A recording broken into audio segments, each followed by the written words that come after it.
Hope lives because a tiny baby born in a manger changed everything forever. Let there be peace. Let's celebrate that hope this season with Moody Radio's Music of Christmas. Angels we have heard. And it's on now, streaming all of your Christmas favorites at musicofchristmas.org.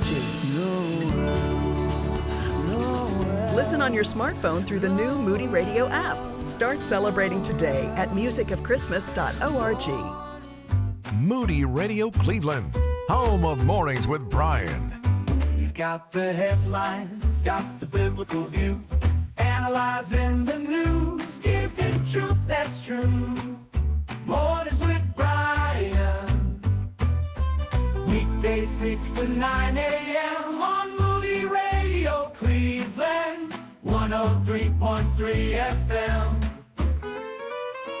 Wake up in the morning, it's a brand new day. Tune into the station, gotta hear what they say. Mornings with Brian on Moody Radio Cleveland, from 6 to 9 a.m. Let's dive in.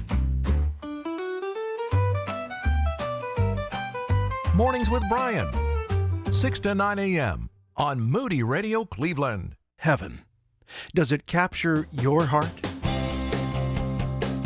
If I could do it all over again. Christian leaders share the most important lessons of their lives. Evangelist Ron Hutchcraft reminds us heaven is about Jesus. Obviously, if it's all about Jesus, then I want to see Jesus. I suppose gold streets will be nice, and all those gates made of all those precious stones and all of that, but I'd like to make a beeline for Jesus. He will still have the nail prints in his hands and his feet. It's all he brought back from his time on earth. The old song says, I will know my Redeemer when I reach the other side by the print of the nails in his hands. Pastor and author Steve Brown is hoping to talk to C.S. Lewis. His son, by the way, is a good friend of mine, and I love to listen to stories that have never been published anywhere about his stepfather. But I would like to sit down with him and say, Dr. Lewis, you didn't really say that, did you? What did you mean when you wrote that? And did you ever feel that the Holy Spirit was talking through you and that you would touch the life of this old cynical preacher? So I'd like to spend time with him. What is singer and songwriter Michael W. Smith looking forward to about heaven? Oh, make some music. Join in with the angels. Wonder what that's going to be like. I mean, it's probably, I think colors are completely different up there. I think notes are different. I mean, it's just probably just going to just blow my mind. But to be able to join in with whatever's sung in heaven, it's going to be a wish list for me, and I have a feeling it's going to happen. Reflections from Michael W. Smith. This has been a production of Moody Radio, a ministry of Moody Bible Institute, based on the book, If I Could Do It All Over Again. Celebrating the birth of Jesus all year round.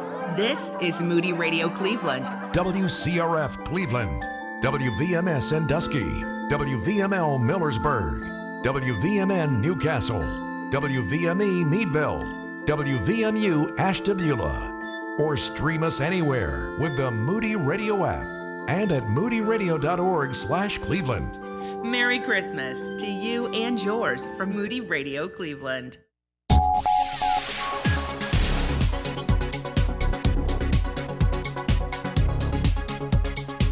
Homeland Security Secretary Alejandro Mayorkas says Americans should not be concerned about a recent surge in drone sightings across the country.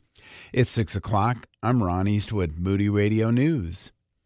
Mayorkas told ABC's This Week thousands of drones are flown every day for a variety of personal and commercial uses. He noted that rules have changed recently, allowing them to fly at night, which could be why more people are noticing them. A Lorraine County third grader is facing charges in connection with recent threats made against two schools. Authorities say the girl created a Facebook page on which she posted bomb threats last week against Clearview High School and Durling Middle School. No bombs were found, and the Facebook page was later traced back to this young suspect, who is now charged with inducing panic. And Ohioans now have a new way to report tips about human trafficking. The non-emergency hotline number of 844-END-OHHT, as in Ohio Human Trafficking, OHHT, will be now operated 24/7 by the Ohio Bureau of Criminal Investigation. I'll be right back with sports and weather. Whether you're investing, saving, paying off debt, going to college, or buying a new car, God's wisdom can guide our decisions as we're seeking to live as faithful stewards to advance His kingdom. Hi, I'm Rob West, host of Faith and Finance Live. Listen each day as I take your calls at 800-525-7000 on any financial topic. It's Faith and Finance Live on Moody Radio, weekdays at 4 p.m., where our faith defines our financial decisions. In sports, the Chiefs beat the Browns in a 21-7 game, and to add injury to insult, Nick Chubb broke his foot during the game. The Steelers came up short against the in-state rival Eagles as they fell 27-13, and the Blue Jackets got blown away by the Hurricanes 4-1. Here's your morning Moody Radio Cleveland forecast. Patchy, dense fog this morning. There is a slight chance of showers this morning, becoming more likely this afternoon. It's going to be warmer with our highs in the mid-50s. At last check, we had cloudy skies, 45 degrees in Cleveland, 44 Akron and Canton, 41 in Ashtabula. It's time for your moron moment. The Montgomery Ward Department Store created the Rudolph the Red-Nosed Reindeer in 1939. He was a marketing ploy to encourage children to buy their Christmas coloring books. The original Rudolph didn't have a red nose because that was a characteristic associated with alcoholism. And there's no word on whether they included Sam the Snowman, Hermie the Elf, or even Yukon Cornelius. And that's your Moron Moment. And you'll find that on our Facebook and Instagram. It is 6:03. With Moody Radio News, I'm Ron Eastwood. Broadcasting live from the Bob Devine Studio. It's Mornings with Brian. Want to join the conversation? Call or text now at 440-546-2255. It's Mornings with Brian on Moody Radio Cleveland.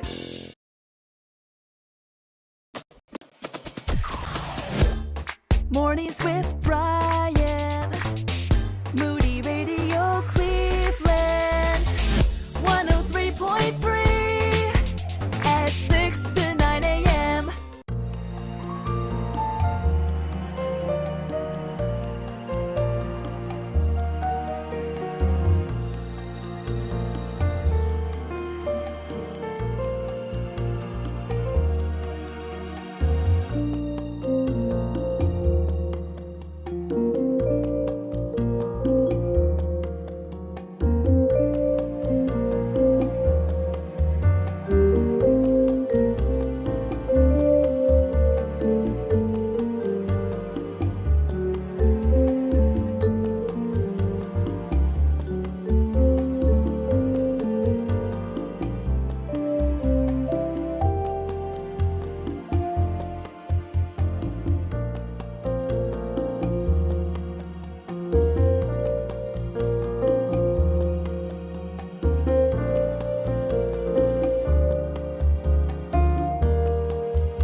It's a new week, and Christmas is a week from Wednesday, which I'm very excited about. Wow. How is everybody? Sleepy. Better than dopey. Yes, it is. Seven Dwarfs, get it, Lauren? Yeah, I got it. Yeah, that one doesn't need an explanation. Well, you didn't laugh, so I thought you didn't understand it. That's the thing with jokes, you know? It wasn't really funny. Ron chuckled a little bit. Yeah. So I have my own little big change here. Little big change. Yeah. My new glasses showed up. You did it. I've been talking about this for a while. I need progressive, so I figured I'd get new glasses. And Ron's right. It's weird to get used to. Mm-hmm. It's like all different where I'm looking. Mm-hmm. And you have to like move your eyes down just this right amount. Well, it's like, because it's not, when you do bifocals, there's a line across the whole bottom of the glasses. Yes. Mm-hmm. Progressives are not like that. The shape is different. Yeah. Dare I say hourglass shape, kind of? Not really.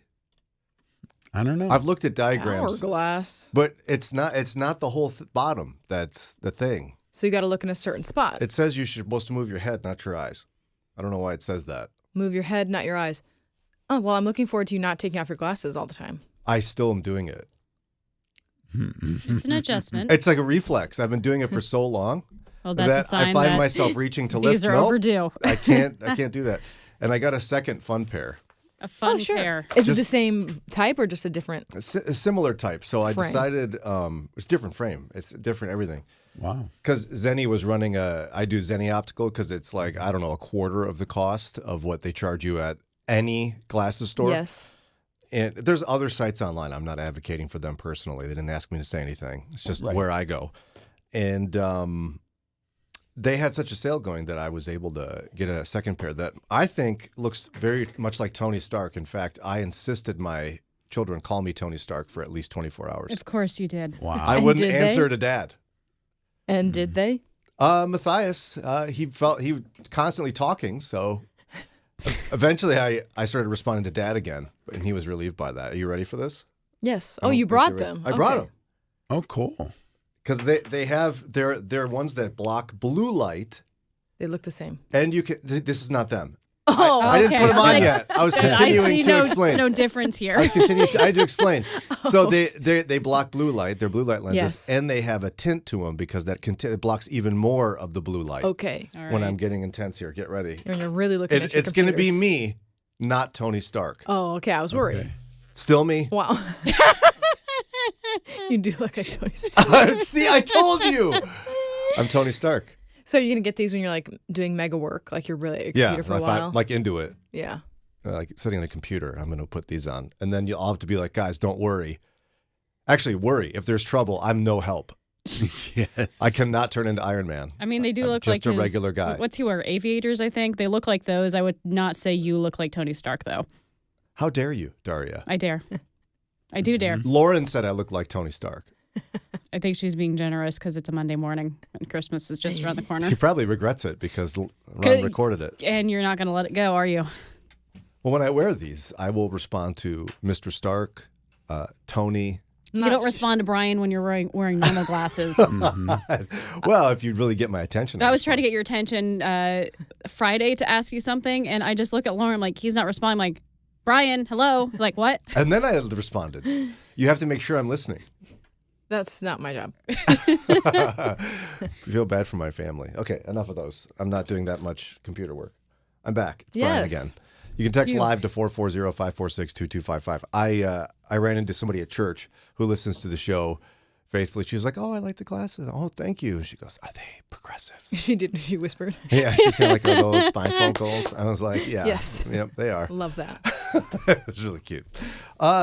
Eddie was recognized in public. He was, Let's yes. hear the whole story. Eddie I mean, was I wasn't recognized there. before you. Yeah, I wasn't there.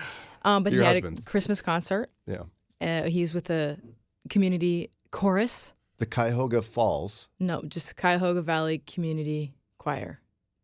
Yeah, think. they're wonderful. They're doing a lot of Christmas concerts. Oh, yeah. I told Eddie he was in a much more rigorous choir back in Chicago.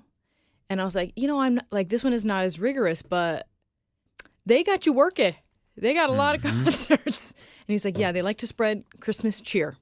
The best way to spread Christmas cheer Exactly. is to sing loud for all to hear. Exactly. So they got a lot of concerts. But this was the first time he was recognized. How did it go? What's the story? I think there was like a little reception afterwards, and someone came up to him and told them that that they knew the show. Said, "Hi, are you Eddie?" Is that what they said? I don't or know. what? I didn't ask all these details. I assume that's well, what that's happened. parts of a story, though. Well, Like, what you didn't actually warn me happened. that you were going to ask me this, and so I would have told you I didn't have all the details. Oh, okay. Just that he was recognized. But somebody recognized him Yes. as the husband of a star. Yes, that's exactly right. We don't post him very often. So, like, this person is religiously following our Facebook page. Yes, or I they're love this. on the live stream because we'll have car seat questions scrolling through. Yeah, Oh, that's yeah. true. Could be that. I love this. Continue whenever you see the chorus perform, Cuyahoga Valley Community Chorus. Maybe even yell out, "Eddie!" Yeah, and I asked because he had a solo. I was like, "Oh, did they introduce you before your solo?" And he said no. So I love it this. wasn't by name. It was literally No by what it looked like. context. They figured it out. Yes. You're next, sister. I don't know about that. You're like me. You just stay home Exactly. and go to Costco. It's like if Oh, someone's yeah. not at Costco, they're not going to see you. Yeah, they're not going to find me there. Or the pickup line at school when you're driving the Yeah, station and vehicle. even the regular stores, pickup orders. I'm not going inside. So Yeah, well, okay. Too bad. Any other interesting weekend stories from the team? Anyone? Anyone? I was carrying a lot of stuff at Aldi, as per usual. Why didn't you just keep using the cart? I always over or underestimate how much stuff I'm about to grab. Like, I don't need a cart. Yes. And I always exactly. forget my bags at home, too. Yes, I forgot my bag because the rest of them were pickup orders. The paper bags are 12 cents. Yeah, but I wasn't at the register yet. I was walking through the store. Okay. I had 2 loaves of bread, a bag of hash browns, and one more thing. Don't remember what it is. I was carrying those, and I was walking up and down the aisles with Trey, my 4-year-old. And a nice man stopped me, and he goes, "Here, this has been sitting in my cart for a year, and I haven't used it. Please take it." And it was one of the nice bags. Aww. And he gave me his bag. Oh. So See? obviously, I looked like I was struggling. Well, that and, if anyone's starting to lose faith in humanity, Yes, it was very nice. that was super sweet. Yeah, I did what both of you did for quite a while, and then I just gave up. I'm like, listen, it's a quarter. I'm going to keep it in the car. Well, it I takes an have extra plenty. second. I have like 100 at home. I keep I just forget them. specific Aldi quarter in my wallet. That's me too. I'm just like, I only need 2 things. Yes. Stop It's that. not worth the hassle. And then I get in there and it's like, no, I need this thing and a gallon of milk, which by default you have to have the cart because if you're getting more than just a gallon Yeah. of milk, you can't carry it around the whole time. I always Yeah. I underestimate how much stuff I'm going to grab. Exactly right. I used to do this with Fridays because I get pizza from Aldi on Fridays because it's so cheap. I get Oh, 3 yeah. pizzas. We love doing that. But carrying 3 pizzas, you can't add much to that. No. And I quickly discovered I had to go for it. So now, but we've discussed it now. You've made it very clear that you always are doing this. So there's one way to fix this, ladies. Well, because I usually only get 2 things at Aldi. Or you think you only But- are getting 2 things. But that's not Exactly. true I anymore, know. though. By what you're saying, you Yeah, don't it's true. usually get just 2 things. Well, maybe the store should stop enticing me to get more stuff. My problem is I remember when I go in, oh, we're out of this, we're out of that, need That's some right. of that. I've That's had right. to start getting multiple bags of veggie straws Oh, I love veggie straws. because they go so They go quickly. fast. What is it about veggie straws that is just so attractive? I don't know. They're Potato fried. starch. Yeah, the salt. Fried vegetables. Delicious. But yeah, my tween boy will eat an entire bag in one day. Yeah. And then I've no everybody big else gets bags. mad at me. Oh, Dad, somebody ate all the stuff. So I get a couple of them. There you go. First world There it problems. is. All right. And now I expect a report back next time you go to Aldi. Both of you will say, no, I don't normally just get a few things. That's not what the normal is anymore. Normal has changed. Well, maybe they should have little baskets instead of a giant cart. Yeah, I want a basket. Sometimes I don't want a whole cart. That's 'cause I right. just need like 4 things. I can't carry the 4 things, but a cart seems But the whole point superfluous. is Yes. they keep the cost down by people not stealing stuff. So there have to be a quarter insert in the That's basket. fine. I would always do have my Aldi that. quarter. By the I way, always have my quarter. I got totally scammed out of my quarter at Aldi. Oh, no. So you know how you got to like trade the Yes. carts at the end of the line from the checkout person? Yes. Uh-huh. Because they don't Wasn't want a to quarter wait. in there. Well, okay, so I had my thing, and I'm like, oh, hi, being all like, I'm trying to behave, put it in the right place so they can quickly move Right. it, Yeah, doing they're all trying the to go things. quick, yeah. I scan the card early. You can do it at Aldi. Yes. So it's all ready to go. I go down to the car, going to return it. The whole mechanism that holds the quarter, like the box, the exterior box was there. Interior, not there. No quarter. Couldn't even get it back if I wanted to. I can't go back in and complain. Excuse me. I my need a quarter. Yeah. I need my Aldi quarter back. And so now I don't have a quarter in there. I don't know what I'm going to do. I have a quarter in my car. You can have. I have two. My Aldi quarter and then a regular one. backup? Your backup quarter. My backup quarter. I should have had a backup. That was my whole problem. All right. It is 6:18 coming up in a minute. Do you think you're a good gift giver? I've got 12 do's and don'ts for becoming a better gift giver.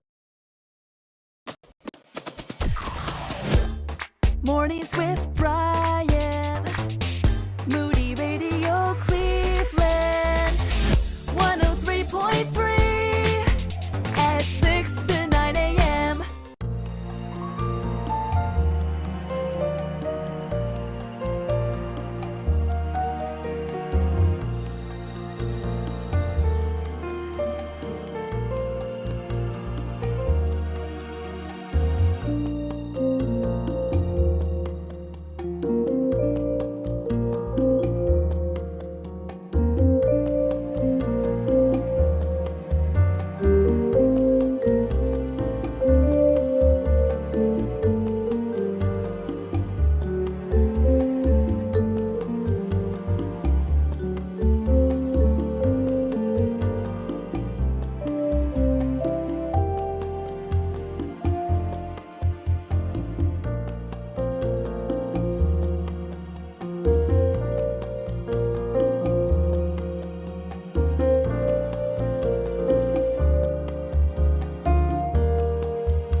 do's and don'ts for becoming a better gift giver. I've got a couple I'll share. I'm not going to share all 12 because that just sounds exhausting.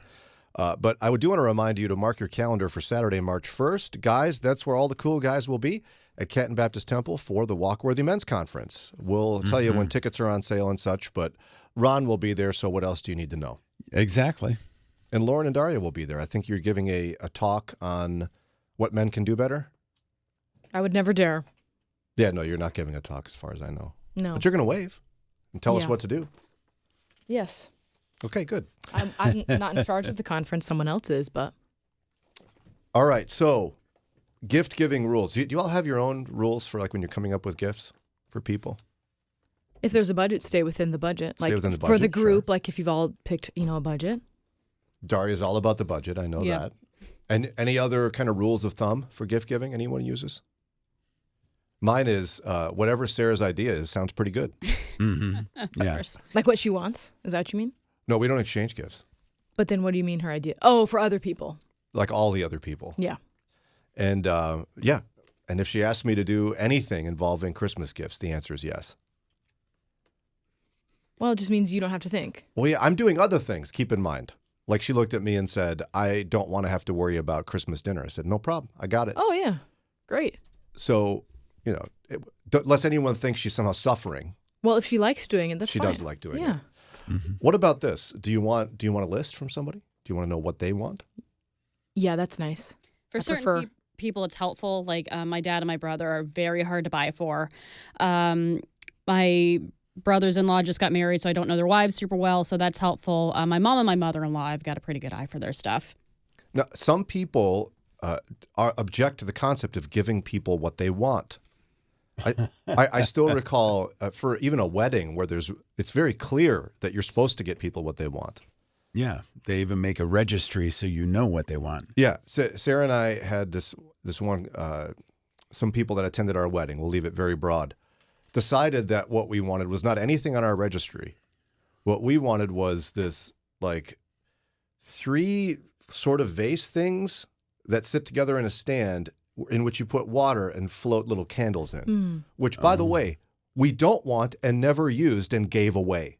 Yeah, for our baby shower with Trey, we wanted bottles and a sterilizer, and I had chose which one I wanted, which bottles and which sterilizer. And someone said, oh, no, you don't want this one, you want this. And that sterilizer won't hold those bottles. And I said, yeah, they do, because I researched it. So they got you they got me different bottles and a different sterilizer. Because they know what you need better than you do. Yes, these people have never had a child before. That's even worse. Wow. I mean, it's rude. It is rude. Now, Brian, the gift you got probably was something they had gotten, and they just regifted it to you. Oh, probably. Yeah. But no, one of the rules they have here is do give people what they want. Yeah. Yeah, giving gifts is not about you. And a lot of people don't understand that. A lot of people don't get it. I did watch my mom and my grandma struggle with this for many, many years. With each other or just in general with everybody? With each other. Like, my grandma didn't want anything. But my mom would look around at her house as she was getting older, helping her out with things and going, clearly she needs a new bread knife, for example, because there's no handle on it. Oh, yeah. Grandma's bread knife has no handle. It fell off. She's just like holding on to the flat part. I'd say she needs a new bread knife. It's like the first bread knife, And my mom got her new bread knife. She didn't use it. Because the old one in her mind was perfectly fine. And she's like, oh, grandma's, my mother's bathroom rugs are decades old. I mean, they were cool in the 1950s. My mom got her new bathroom rugs. Grandma didn't use them. In fact, one year as she was getting close to needing to go to assisted living, my mom opened a closet door in which was all of the gifts my mom had gotten her for many, many years. Oh, no. Unopened and unused. Oh, wow. Was your mom like this with everybody? Or is it just like her and her mom could not get on the same page? It's her and her mom drove each other a little nutty. And so we decided at that point, like, it doesn't matter what you get grandma. And so we made a sport out of re-gifting things to her. To see what she would actually And she loved it. She loved the re-gifts. Yeah, like there was this one time we got a little ugly trinkety thing. It was a small round mirror on which was a sleigh made of little crystal, like fake crystals. Oh, yeah. I think I've seen stuff like that. Greatest thing she ever got. And we got it for free. We got it as like some free gift somewhere. I'm like, oh, give it to Grandma. Yeah. Are you in favor of regifting?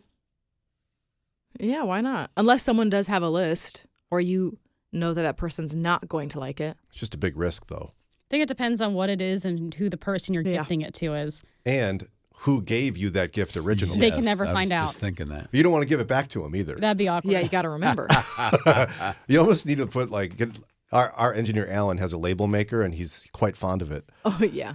We got to get a label maker and just label underneath it who gave it to you. My grandma actually kept a notebook of who got her what because she had 5 kids and like 20 grandkids and she wanted to remember. Oh. Now, it says, do give things you yourself use.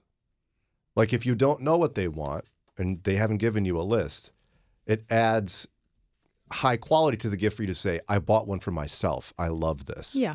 Okay. Yeah. Daria's skeptical. No, that's good. It says, do give sentimental gifts, like a photo book or something memory-based. Yeah, I'm all about the sentimental gifts, especially because they often don't cost as much as just going to the mall and picking out something random. Mm-hmm. Don't overpackage the gift. It says, to signal thoughtfulness, to appease a picky person, gift givers tend to think packaging the present makes it more likely it will be well received. Never thought about that. Me neither. I'm incapable of rapping in a way that doesn't look like I'm 6. Like I watched Sarah do it. She showed me how to do it, and then I do it, and I need a lot of tape. Yeah. Yeah, Jimmy's the gift wrapper in our house if I can help it. He's much better at it than I am. Maybe it's just a talent you're born with. Maybe. Are you guys good at it? I'm decent. But my mom used to work at like a little store where she did gift wrapping, so she taught us. So she had a lot of practice. Yes. Oh, okay. Yeah, I watched the folding, the cutting. It's not a... Like even just getting the flap on the end to not go over the top of the... no. I can't. My first birthday that Jimmy and I spent together, he gave me my present. I'm like, oh, this is an amazing wrapping job. Did your mom do this? He said, no, I did. Wow. Like, all right. Very good. All right. Those are some tips. Any other ones you want to toss in there, guys, that jog your memory? I think girls are better at this than guys typically, but when if you've got a smaller gift, you put a couple related things together with it and make it a package. Very good. So maybe you're giving someone a candle, but then you throw in maybe a little bag of coffee or some potpourri or something with it, and then tissue paper on top so it looks all nice when you hand them the bag. Yeah, or if you're getting them a mug, maybe get them a small bag of coffee or tea also. Yeah. Or one of those little tea infuser insert guys, Mm-hmm. that look like a whale or whatever. Yeah, those are cute. And unless your spouse has a love language of gift giving, Eddie Cuevas, if you're listening. He's not. And are the rest of you? No. No? Mm-mm. Yeah, so a good money saver this year, Sarah and I fully committed now, not just to not exchange gifts, but not do stockings. It's like, why not save the extra cash? Now, if your spouse loves a gift, you got to do it. But I don't know. You're a grown-up. If you want something, go buy it. Right. Yes.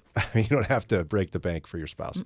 Okay, those are the gifts, gift ideas to become a better gift giver. In just a minute, our friends Joe and Cindi Ferrini want to give some tips on how to keep your marriage strong into a new year. I'm Barb Karayan, and this is Pause for Prayer.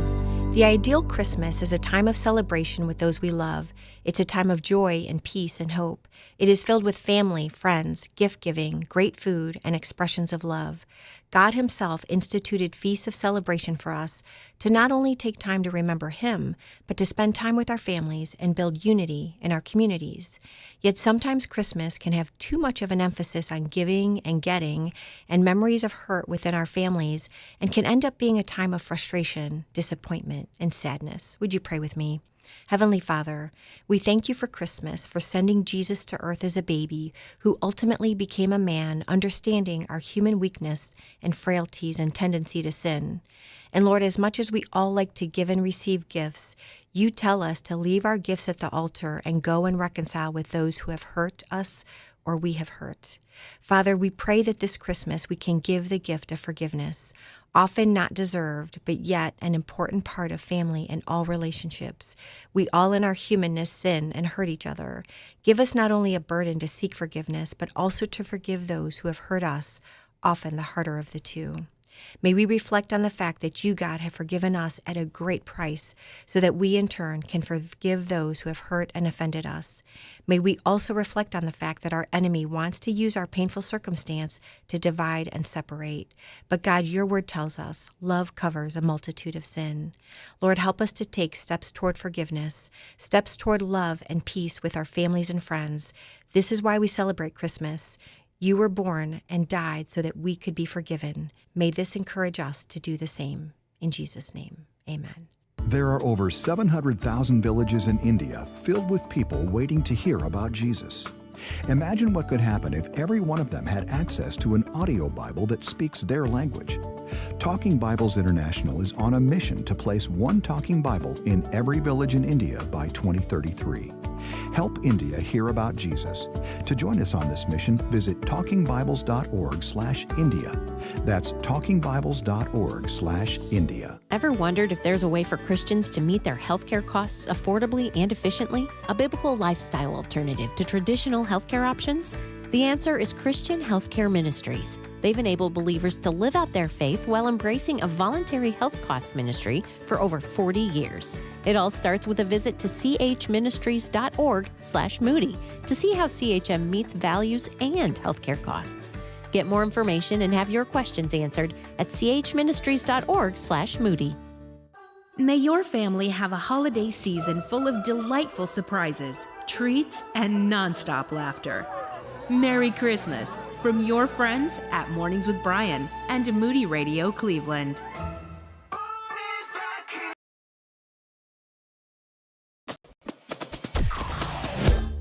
Mornings with Brian. Moody Radio Cleveland. 103.3 at 6 to 9 a.m.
6:38 on WCRF. How do you make sure your marriage is rock solid and strong into the new year?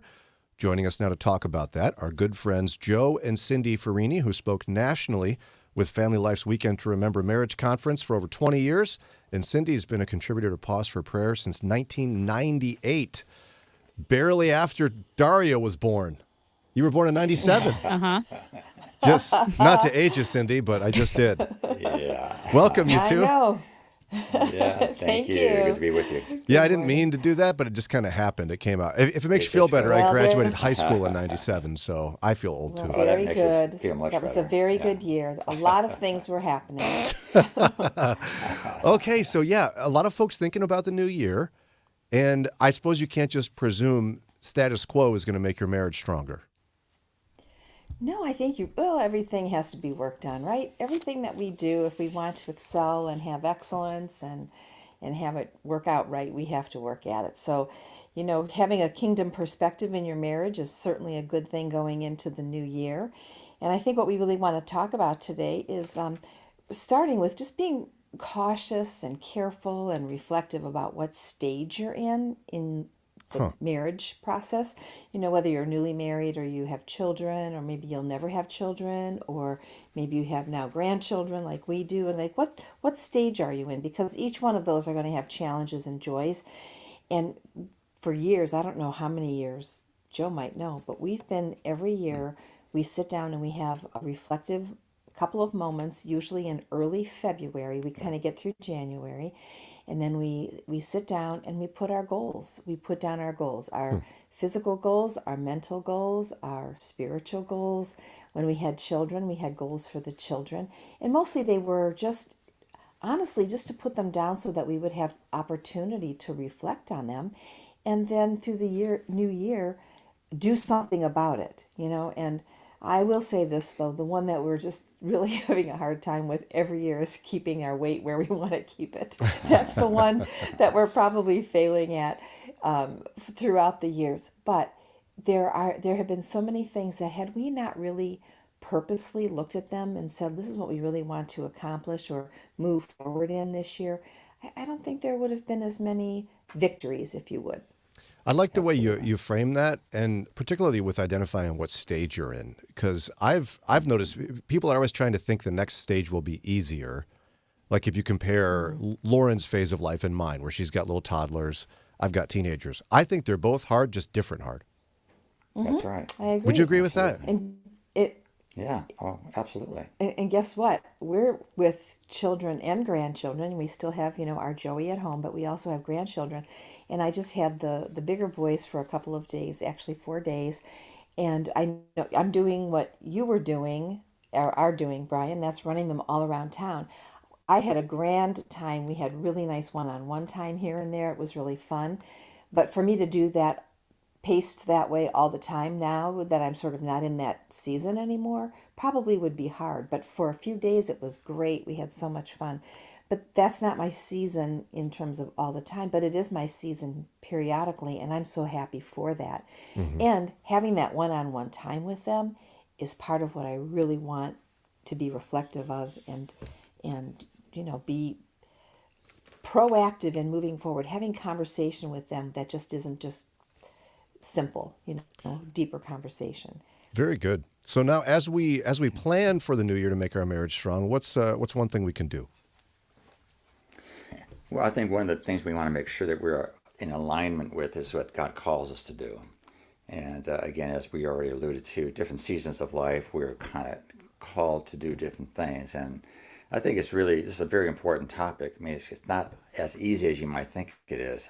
When you look at Scripture, and it's just a quick cursory overview of what is said about this whole topic, it becomes real clear that when God sets in place an action, an initiative that he wants to put into place in our lives, he's going to ask for people to step up and say yes to it.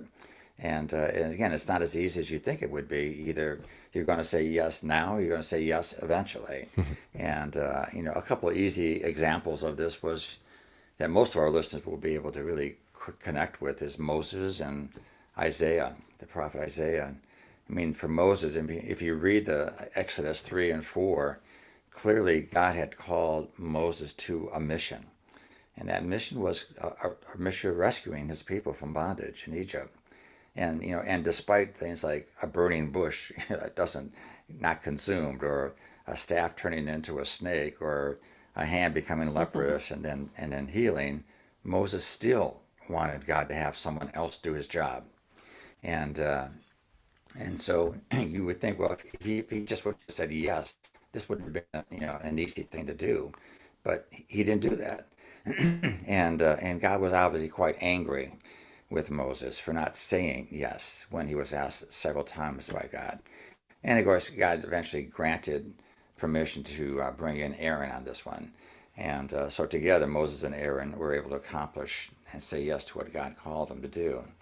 And I mentioned that story because I just wonder how many times some of our friends and listening at this point can experience or relate to the fact that God asks us to do certain things and say yes to him, but we just continue to say no to him.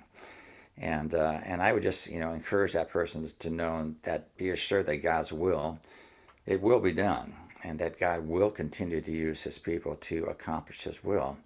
And he's either going to use you or he's going to use someone else to get his will done. And so for all of us, I just think we just need to be in tune to what God is trying to say to us. And if you can do that together with your spouse, that just makes us saying yes a whole lot easier. And the other thing was just, and I think this is probably the most motivating example I can give to you, is just the prophet Isaiah. And even though he was a prophet of God, God still needed to reveal to him, to Isaiah in a very special way, to convince Isaiah to say yes to him. And the pattern that God used to convince Isaiah to say yes is very similar to what he does for us today. And that is, as God continues to desire to reveal himself to us, and if you will, to provide us a clearer concept of who he is, we should be able to start getting a clearer concept of who we are. And as we have these two clearer concepts going in our lives, when the question comes down, who's going to go for us? We're going to be able to step up and say, here I am, Lord, send me.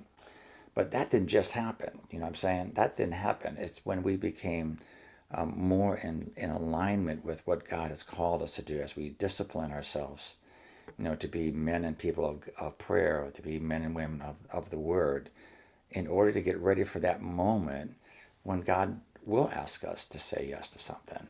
It doesn't just happen. And I think, too, if we think about if anyone has ever done the Experiencing God by Henry Blackaby, which is, quite a few years ago, but yet still so very relevant, one of his principles that he said is find where God is working and join him. So for us as a couple, our goal has always been, if we sense that God is asking us to do something, the answer is yes. All right. Very good. It is 6:46, time for a quick break. Our guests are Joe and Cindi Ferrini with My Marriage Matters. When we come back, we'll continue listening to a few of their tips as to how to make sure your marriage stays strong into the new year. Moody Radio is thankful for listeners and support from businesses like Duma Meats and Farm Market. Duma Meats and Farm Market, supporting Moody Radio in Cleveland and surrounding areas. More information about Duma Meats and Farm Market is at dumameats.com. Did you know the average person walks nearly 2,000 miles a year? Now think about the millions of children around the world who risk disease and miss out on opportunities simply because they walk those 2,000 miles without a decent pair of shoes. For the past 25 years, Buckner Shoes for Orphan Souls has provided more than 5 million pairs of shoes to kids in some of the most vulnerable communities in the world. That's over 5 million opportunities to put a smile on the face of a child and show God's love to boys and girls living in desperate situations. Many times, those shoes introduce families to Christ-centered programs, helping them rise above poverty and achieve their God-given potential. I'm Rob West, inviting you to provide shoes and share the love of Christ with children around the world and here in the United States. Find out how you can make an impact at GiveShoesToday.org. That's GiveShoesToday.org. Mornings with Brian.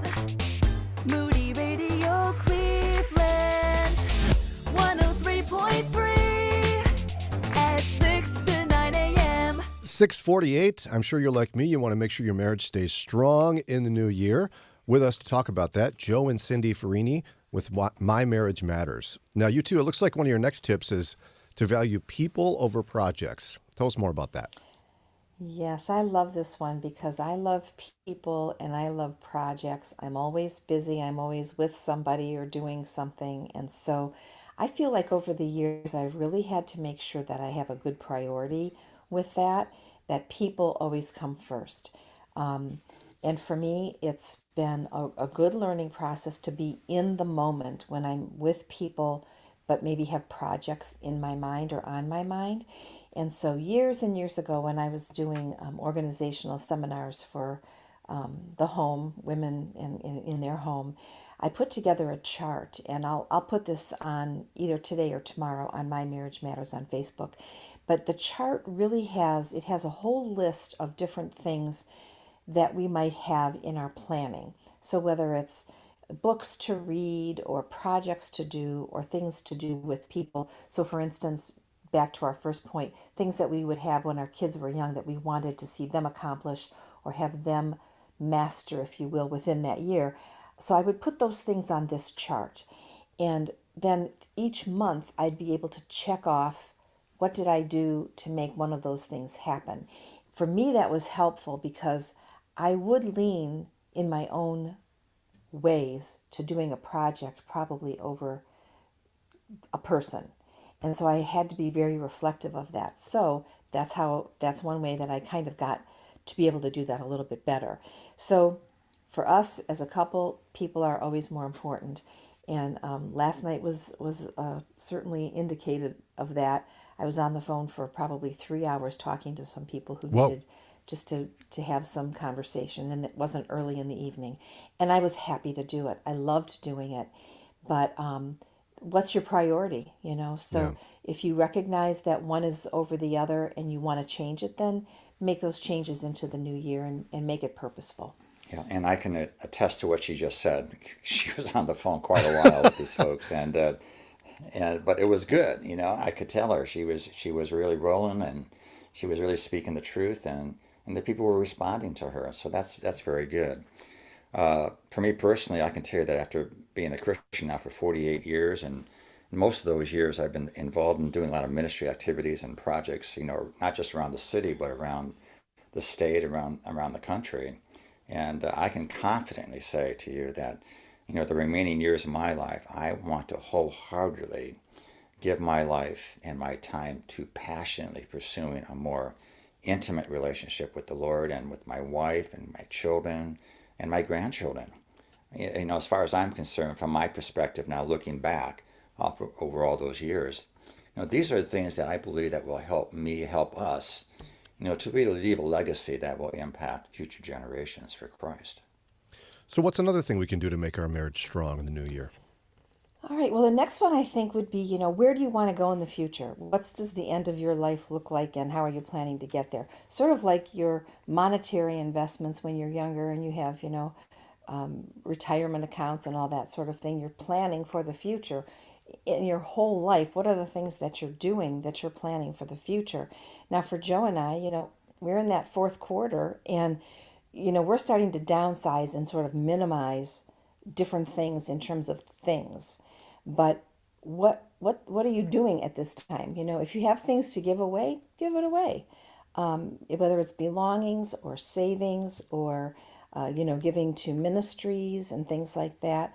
But live for today with your tomorrow in mind. That's the goal that I would have for myself, but hopefully for listeners who are in tune to wanting to get into 2025 in a good way. Well, that's a great line, Cindi. Living for today with tomorrow in mind. That's excellent. We should put that on our refrigerator today. But purposely developing things like a budget with the end of life mindset, or using that as basically a grid through which you filter doing things, is really critically important. I think it doesn't matter really what stage of life you're in. And a great passage to keep in mind to guide you through this process is Psalm 105, verse 105, which says, "Thy word is a lamp to my feet and a light to my path." And I've just learned that, God will bring clarity to your plans as long as you have determined that you want to be used by Him. Yes, and I think just a little side note here too, that, if we feel like we've said the wrong answer to God, or we're in the wrong direction or something, I do believe if we are with our whole heart doing this as unto the Lord, even though we may not be in the right direction, I do believe He will change our course. I don't know if there's anything scriptural specific to that, but I think when He knows our heart. So if we're not going in the direction, either I think He'll change our desire to make it different, or He'll change our path and our way, and He'll make it clear to us. So that's always my hope, for sure.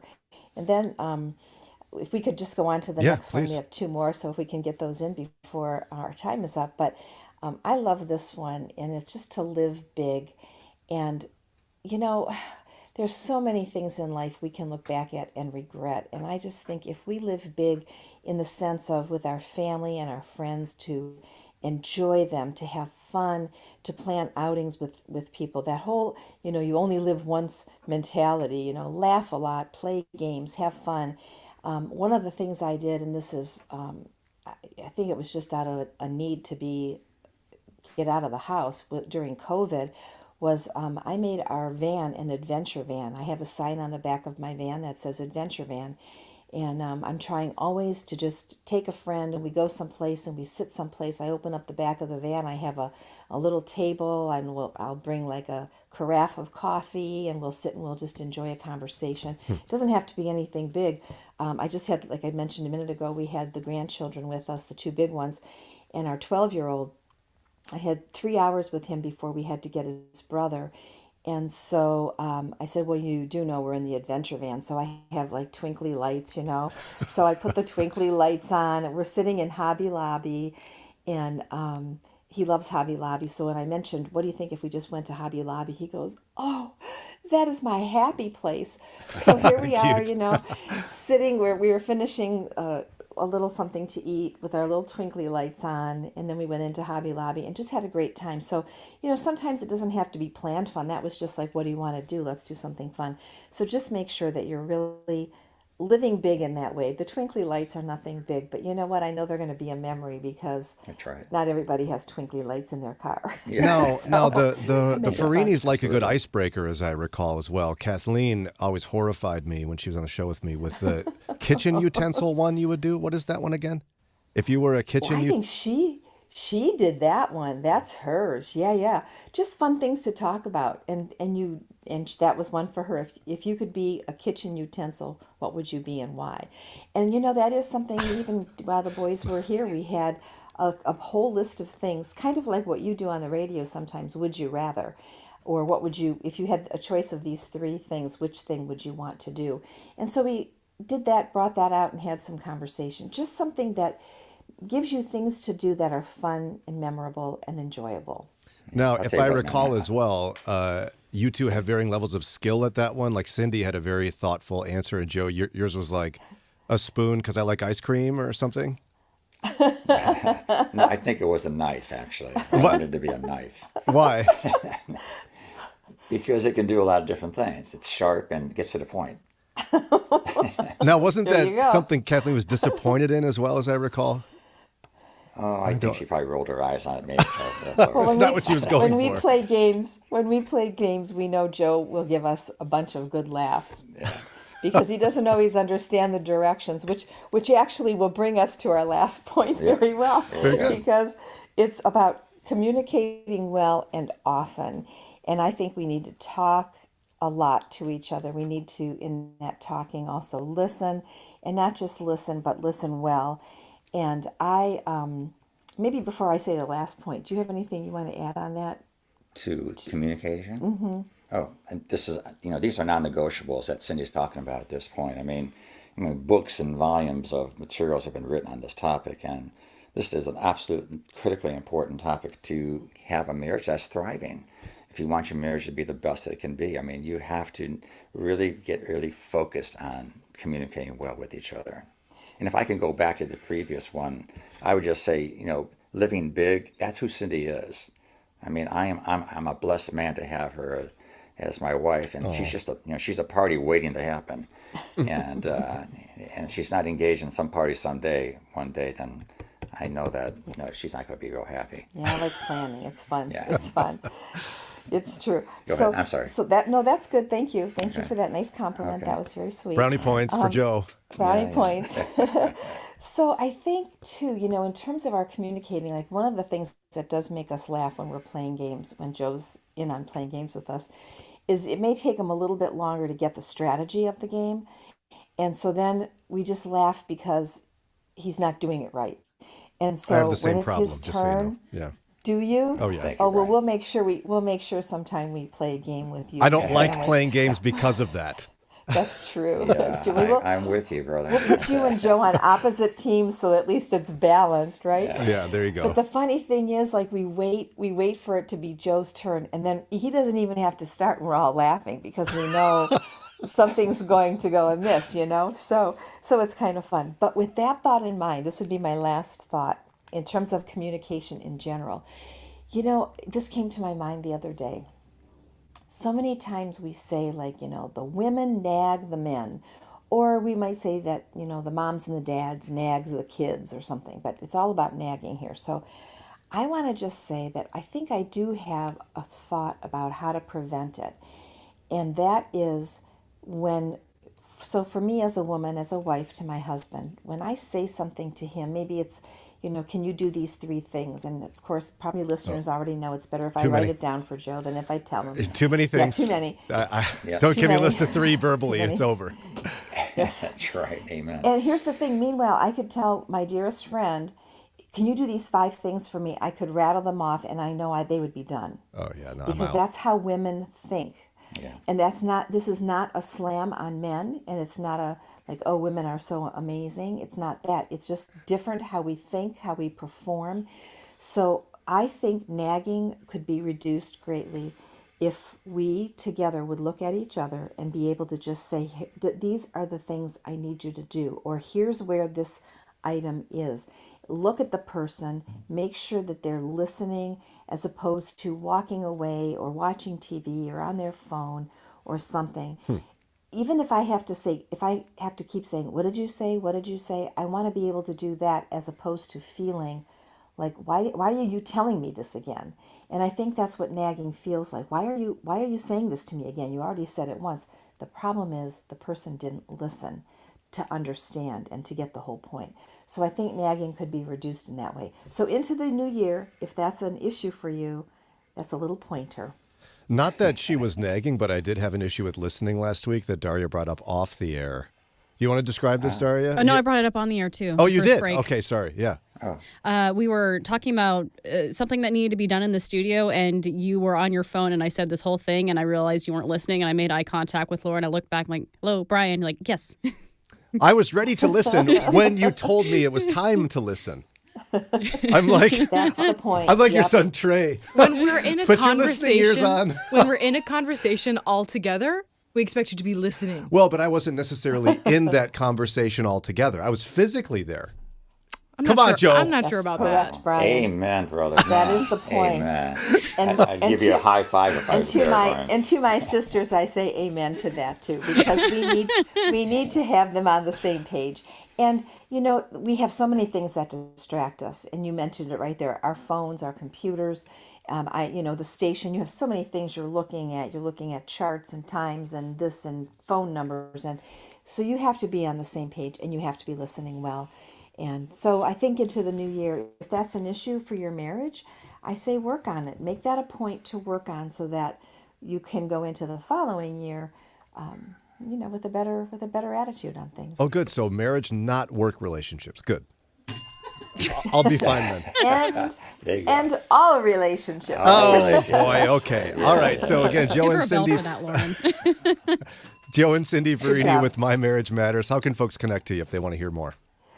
We would love to hear from them on Facebook, My Marriage Matters, which we'll try to have this audio put on in the next day or so, as well as that chart that I mentioned in between the things we were talking about today. And then our website, joeferrini.com, cindyferrini.com. We'd love to hear from you there. You can directly email us there if you'd like. All right. Thank you both. Can't wait till next time. Thank you. Merry Thank Christmas. you. And Happy New Year to all of you. You too. Bye-bye. Yeah, there's this thing, like if I'm in the room with my wife and my daughter and they're talking about something, they're not asking me questions or whatever, my brain just goes, and we're done, and I'm off somewhere else. Why should I listen to something that's not for me? I think all of us get like that when we're on our phones. Like you were on your phone, and I'm the exact same way. If Jimmy's trying to get my attention and I'm distracted with something else or my phone, I don't hear him very well. Oh, Daria, thanks. I don't feel so bad. 7:04, time for Ron's news and today's Moron Moment. And we're going to, after the news, we're going to touch on a story that has become one of the bigger threads in the news in the last few days / week or so. And it has to do with healthcare. Mornings with Brian on Moody Radio Cleveland, WCRF Cleveland, WVMS Sandusky, WVML Millersburg, WVMN Newcastle, WVME Meadville, WVMU Ashtabula, and everywhere with the Moody Radio app or at moodyradio.org/Cleveland.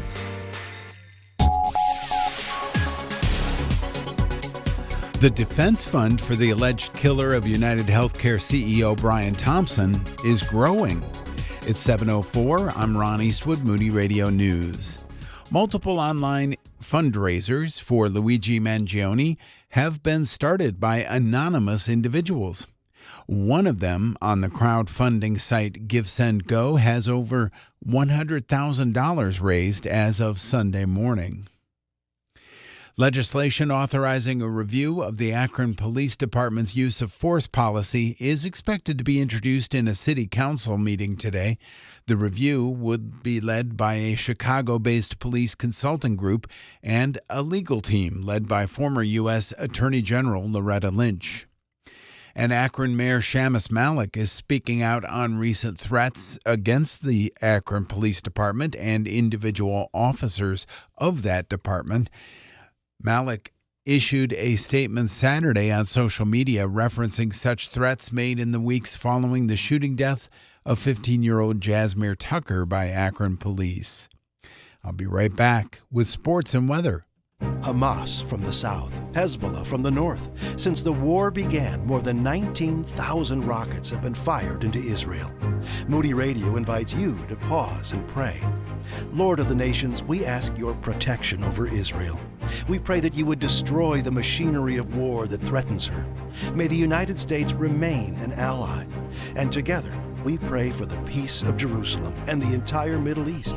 In the name of the Prince of Peace, Jesus. Amen. In sports, the Chiefs beat the Browns 21-7, and to add injury to insult, Nick Chubb broke his foot during the game. The Steelers fell to the Eagles 27-13, and the Blue Jackets got blown away by the Hurricanes 4-1. Here's your Moody Radio Cleveland forecast. Patchy, dense fog this morning. We'll have a slight chance of showers in the morning. That chance will increase into the afternoon. It's going to be warmer today with our highs in the mid-50s. At last check, mostly cloudy, 44 in Cleveland, 44 in Akron and Canton, 46 in Lorain and Elyria. It's time for your Moron Moment. The Montgomery Ward department store created the Rudolph the Red-Nosed Reindeer in 1939 as a marketing ploy to encourage children to buy their Christmas coloring books. Now, their original Rudolph did not have a red nose because that was a characteristic associated with alcoholism. And there's no word on whether they included Sam the Snowman, Hermie the Elf, or even Yukon Cornelius. And that's your Moron Moment. And you'll find that on our Facebook and Instagram. It's 7:08 with Moody Radio News. I'm Ron Eastwood. Broadcasting live from the Bob Devine Studio. It's Mornings with Brian. Want to join the conversation? Call or text now at 440-546-2255. It's Mornings with Brian on Moody Radio Cleveland. Mornings with Brian.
Merry Christmas. It's WCRF. So there's two major news stories right now that are capturing everyone's attention. I got to comment on the first one because it was Ron's top story at 6 o'clock.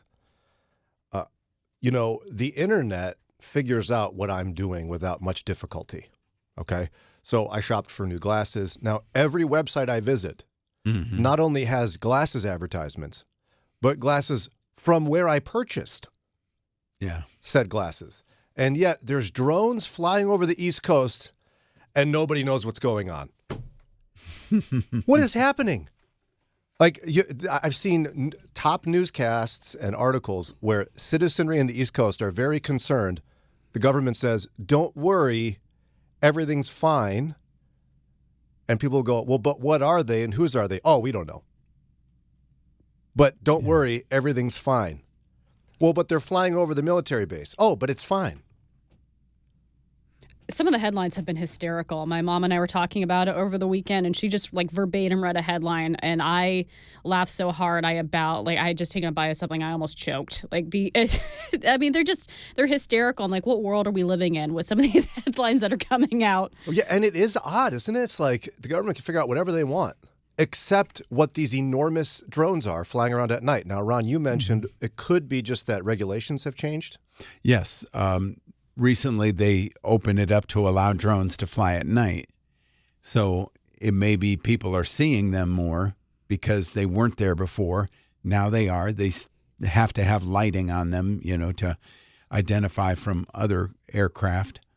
So, and yet they aren't just like, oh, cool, I just bought this drone at Radio Shack, like it's 1980, but you know what I mean? No, these are like as big as cars. Oh, everybody has those. It's fine. Don't worry. Yeah, I don't get that.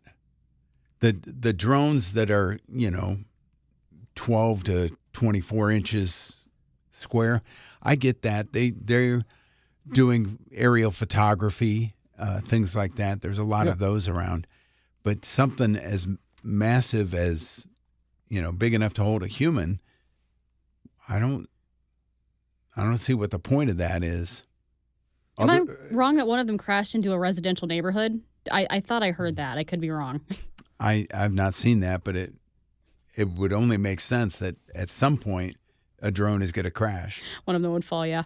I just don't like the reassurances. It's like, we don't know what it is, who's flying it, and why it's there, but don't worry, everything's fine. Okay. That seems reassuring. Thanks. The other big news story, of course, is the ongoing saga of the assassination of a healthcare executive. Yeah. Now, to go with that, since he's a vigilante, I think it's appropriate, as silly as it sounds. Can anyone help me understand the premise of Batman? Lauren, don't look at me like that just because you don't like comics or superheroes. I've seen them, so please. What's the premise of Batman? I think this is relevant. I'll explain in a moment. Anyone? His parents were killed by a criminal out on the street. Yeah.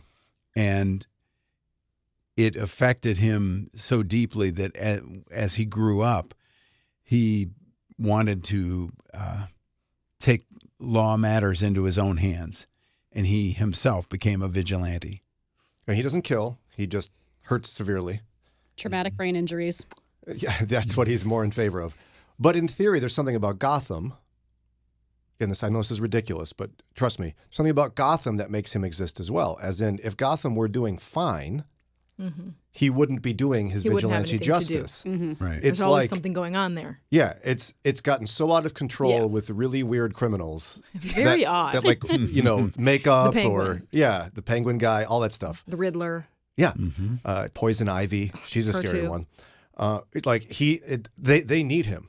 The police know they need him just because they can't figure it out. Right.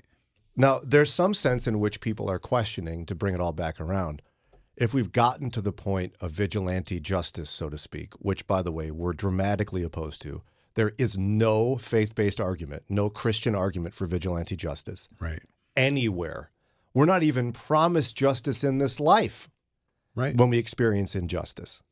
So let that be the case, okay? Now, the presumption is becoming, is healthcare so bad in America that it's like Gotham? There's nothing left to do.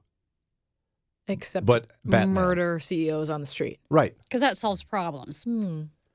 But it's That's like sarcasm for the record. Right. Yeah. But I mean, it's like the idea that the people are just so overwhelmed and fed up that they would applaud vigilante justice, which people did with Batman. I know, again, it's a silly, I'm not trying to compare him to Batman, but I actually am just for the sake of understanding. That's how the public is currently applauding this guy. Yeah, because it's been shocking to see the level of like celebration for the assassination of a private citizen. Yeah. Yeah. And there's been calls to do similar acts with other CEOs. It's bad. Yeah, I saw someone like emailed or called their health people and were like, "Oh, you're next," and then she was arrested. Yeah, she got denied coverage, and she said the three phrases that he had engraved on a bullet, deny, delay, whatever, and she said, "You're next," because she was so mad about being denied coverage, and then they arrested her. I've been denied coverage. And you got upset about and it. I was owed thousands of dollars because it was in my policy that they would cover it, and they just kept denying it. You don't just get to go harm other people. Nor do you get to threaten them. No. And yet I think there's an understanding amongst Americans. Everyone struggles who's not fabulously wealthy at some measure with healthcare. So The Atlantic says they don't think the healthcare system is hopeless, as society seems to be behaving. What do they mean by that? I think we'll chat about that together here in just a minute. This is David with the ministry India Partners, and since teaming up with Moody Radio, here's the impact that you have made. Girls as young as 8 have been rescued from a hopeless future and work that no one should ever have to do. When I first got to the safe house, I was so happy to be safe and out of the red light area. I felt love like I had never felt before. They're given 3 meals a day and life-saving health care. When I was brought to the safe house, I didn't even weigh 50 pounds. I feel so healthy and safe here, safer than I ever knew I could be. Plus, you've made a kingdom impact. I also remember going to church for the first time. Now I read my Bible and worship Him every day. And these girls know how it's all possible. Thank you, Moody Radio. Learn more about how India Partners is rescuing girls from being trafficked. Go to indiapartners.org/Moody. We are men. We are men of God, and we want to walk worthy of the calling God has given each of us. Our annual Bible Conference for Men is one part of that journey. Walk Worthy is what it is called, and we hope to see you there on March 1st in Canton, Ohio. We aren't sure yet who the speakers will be, but we will have them, and music, and food. And we'll let you know the details once everyone makes up their minds.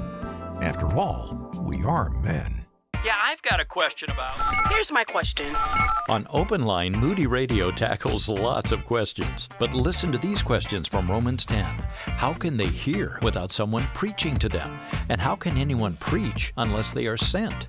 At Moody Radio, we share the simple gospel message every day, but it takes money to send that message online and on air. Would you be part of our sending team? Thank you for your generous giving to Moody Radio Cleveland. Celebrating the birth of Jesus all year round. This is Moody Radio Cleveland and Mornings with Brian.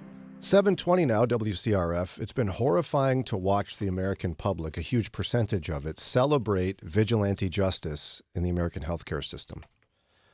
We certainly fully condemn the idea of assassinating a company executive. I hope that goes without saying, but just throwing that out there. I mean, for goodness sakes, hating your brother in your heart is murder when you follow Jesus. So the idea of actual murder, you got to assume is pretty bad too. Yeah. Because it is. Now, with that in mind, I think the outrageous and horrifying response from the American public after the assassination of a healthcare executive is indicative that we've got a serious problem going on. Is that fair to say, do you think, without celebrating something? Yeah, I think so. I think there's a lot of people, there's a reason that people felt like they should celebrate him is because they have had problems with the healthcare system. They have had problems getting denied coverage or not getting the care that they need because their insurance said it wasn't necessary. Yeah, according to the article, here's a quote from The Atlantic. The problems are severe. To be clear, Americans spend more on healthcare than citizens of any other country and get less for it. insurance does not really function as insurance here, and that it fails to shield policyholders from debilitating healthcare costs. Premiums are obscene. The average family paid $23,968 for private employer-sponsored plans in 2023. That's crazy. What? So to our out-of-pocket costs, 9 in 10 workers who get health insurance through their job have a deductible, up from 6 in 10 15 years ago. The average deductible for single coverage is $1,735, meaning that a worker needs to pay $1,735 of their own bills before insurance actually kicks in. The government allows family plans to have deductibles as high as $16,100 a year. Oof. On top of already paying the roughly $20,000 just to have quote unquote coverage. Yeah, it is the insanity, right? Of the average American family is paying almost $24,000 a year for coverage, and yet they have to cover the first $1,700 in cost. I think that's conflating two different plans, so to speak. Well, if you pay full price, you have very little that you pay. If you want to play the odds, as we say, you have the higher deductible, but then your monthly payments are much lower. Yeah, in some respects, although I'm wondering if they're including both the employer contribution and the single and the personal contribution. Yeah, that's and good. The 23,000. That's my guess. But it seems wild, doesn't it? Like for car insurance, if you get in an accident, they pay 100% of it. And you're not paying you do have a deductible of sorts, but it's not much. It depends on your coverage. And a lot of times if you get in an accident, they do jack your rates up. So this might not just be a healthcare insurance problem. But it certainly is a problem here. And also that 41% of American adults have medical debt. Mm-hmm. I mean, think about how much it costs to have a baby, Lauren. Oh, please. I mean, talk about a policy that's not pro-life. It's Yeah. thousands of dollars out of your pocket with health insurance to have a baby. It took us a year to pay off my last birth. A year. Monthly payments for a year. Isn't that messed up? It feels messed up to me. Especially when you go through that experience too, and the physician is the most expensive cost, and they're in the delivery room for exactly 3 minutes. Yeah, exactly. Yes. You know what I mean? Yeah. With my first birth, my doctor was like, not on her way quick enough. And an attending had to deliver my baby. And I was like, so why am I paying you? And you don't get a discount when the attending does it. No, you don't. No, you don't. We had that with one of our kids Yeah, too. He was like a first-year resident. Oh, no. It was his first experience Yeah. with anything. Yeah, but my doctor wasn't here, but I'm still paying her. So the question becomes, and this is the point of the article, they're saying it's not hopeless, but what do we do? Now, the author of the article is indicating a radical shift to a single-payer system like what Canada or Britain would do is just not in the cards. Yeah, not in the U.S. No, I don't think it. Yeah, that's such a radical shift. But they do say that there's less disruptive steps politicians can consider.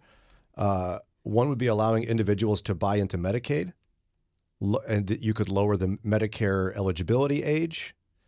You could also automatically enroll children in Medicaid, like have children be covered at government expense. Not everyone. It says the country could also do what most European countries with private health insurers do, regulate them much more strictly. Prescribe in great detail and with greater force what insurers must cover. Set costs and reimbursement rates. Make the insurers really compete for customers' business. Like we really could regulate improvements in the system. Mm-hmm. Like, remember we did that, wasn't it with, was it EpiPens, Lauren? No. To do what? Insulin. To do what? Yeah, insulin. The government said, wait a minute, you can't price gouge people that would die without this. Yeah. We're going to fix that. Yeah, they're working on EpiPens, but I'm not certain that it's gotten there yet. It doesn't seem like it would be that tough to make some regulatory changes. Right. Especially since they've done it with insulin, they should be able to, follow that template with other life-saving, life-preserving medications. Yeah, an EpiPen is like over $100 if you don't have proper insurance for it, or if you run out of refills and you must have 2 with you at all times. So that's 2 at home, 2 at school, 2 wherever else you need it. And yet, I guess there's part of me that would be really disappointed if it took vigilante justice to convince the government to finally get involved. That's a bad precedent. Yes. I'm sure it's a wake up to the industry. I've seen a lot of articles about most of the companies taking, the pictures of their staff or hierarchy off of their website. Oh. A lot of the details, personal details about them, removing that. And they scrub it clean so that there's less information to track. But hey, this is the internet. You just go to one of the archive sites and look back a few years. Oh, there's all that information. Yeah, there's 2 problems with that. One is that they're clearly fearful of someone else coming after them, which is horrible. No one, horrible, yeah. No one should have to live in fear like that. Like, this is just a horrible thing that this person did that has caused all this. The other problem with that is not the only problem, is that people have to live in fear if they work at these healthcare companies. The problem is there is a problem with the healthcare companies that they need to fix. Right. Yeah, and I don't know. I mean, there's so many obstacles to this, in that I think our political ideology has gotten so extreme that nobody will budge. Right? I mean, there's like people who are philosophically like, oh, any government intervention is bad. And others will say, the government can fix everything. And those 2 things don't fit together. So I don't know. I'm not even certain what followers of Christ do in this moment. Like, there's certainly a societal injustice. I feel like, go read James 5. Yeah. Like, people not paying their workers appropriately, I think you can kind of stretch that to insurance companies swimming in their money and price gouging dying people is an injustice. But how do we fix it? We've talked before. More churches should maybe have some sort of program where they help pay off the medical debts of local families, regardless of whether they go to the church. And also, if you're in charge of a ministry and you guys don't have health insurance for your people, you need to figure that out. Yeah. I would like to see followers of Christ become, like, if we insist on being political advocates, maybe we widen our issues a little bit.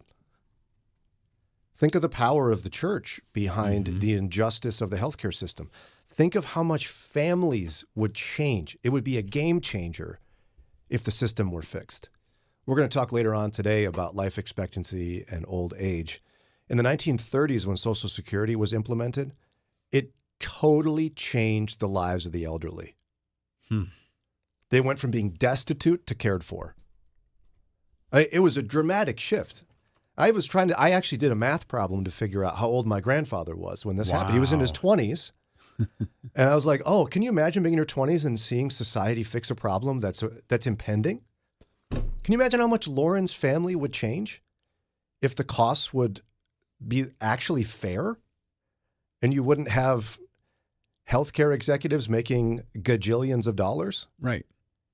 Yeah, and families of, 4+ paying $23,000 and just to have coverage, and then also paying your copay every time you go to the doctor. I think the president of the United States makes like $400,000 a year. Why does Brian Thompson, rest in peace, deserve to make $2.8 million or whatever? Yeah, is his job harder than being president? No. I don't think so. No. Yeah, it's wild and it's tragic. I wish I knew how to fix it, but I do think that the power of the church could get behind some injustice like that. And we could certainly help people in our own community that are struggling. So I got to tell you, the cost of these things are wild. It's a longer story for a different day, but one of the reasons I'm in radio is because in the school district I worked in the Minneapolis area, I was priced out of teaching. Mishandling of healthcare, and this was in 2007 or 2008, that school year. As a teacher, I was paying $900 a month in premiums for a $5,000 deductible.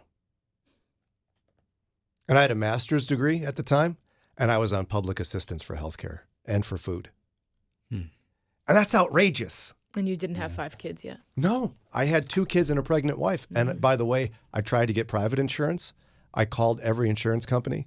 As soon as I said, oh, by the way, my wife's pregnant, they basically hung up on me. Yeah. And you were a public servant doing work, educating the next generation of children. Yeah, and Brian, you're being melodramatic, hung up on you. No, the conversation ended within 30 seconds, the minute I told them my wife's pregnant. Even though I would pay them most of the cost of the birth. Anyway, this has got to be figured out. And I would like to see it done in a more biblical way than allowing Batman type justice to work its way out. 7:32, coming up in just a few minutes, the characters of Christmas. We'll examine them deeply with a guy who spent some time studying them. This is FEBC Today with Ed Cannon, the president of the Far East Broadcasting Company. And as you know, Japan is spiritually a tough place to reach with the gospel, but we do have grateful listeners like this man. Dear FEBC Japan, thank you for your precious broadcasts. The other day, I collapsed at home and my heart stopped. My wife called the ambulance and the emergency personnel performed artificial resuscitation. I'm currently undergoing medical treatment at home and rehabilitating every day. I always listen to your internet broadcasts and read your monthly letters. What a great comfort FEBC is. I think this isn't just my reaction.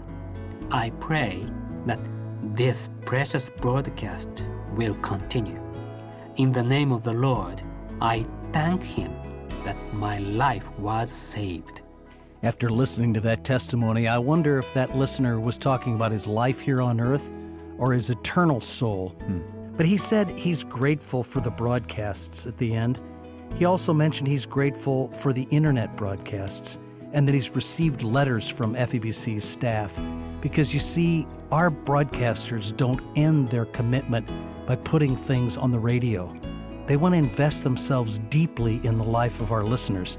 And these many touches in his life are what stimulated him to have an interest in the gospel and save his very soul.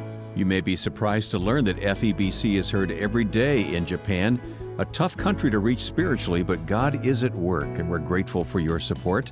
To learn more about Japan and other countries and how to pray for the people of these countries, please visit our website, febc.org. That's febc.org. Moody Radio is thankful for listeners and support from businesses like Duma Meats and Farm Market. Duma Meats and Farm Market, supporting Moody Radio in Cleveland and surrounding areas. More information about Duma Meats and Farm Market is at dumameats.com. Mornings with Brian. Moody Radio Cleveland. 103.3 at 6 to 9 a.m.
The characters of Christmas can enhance your experience as you celebrate Jesus' birthday here in a few days. Before we get to our guests, though, I want to remind you to mark your calendar.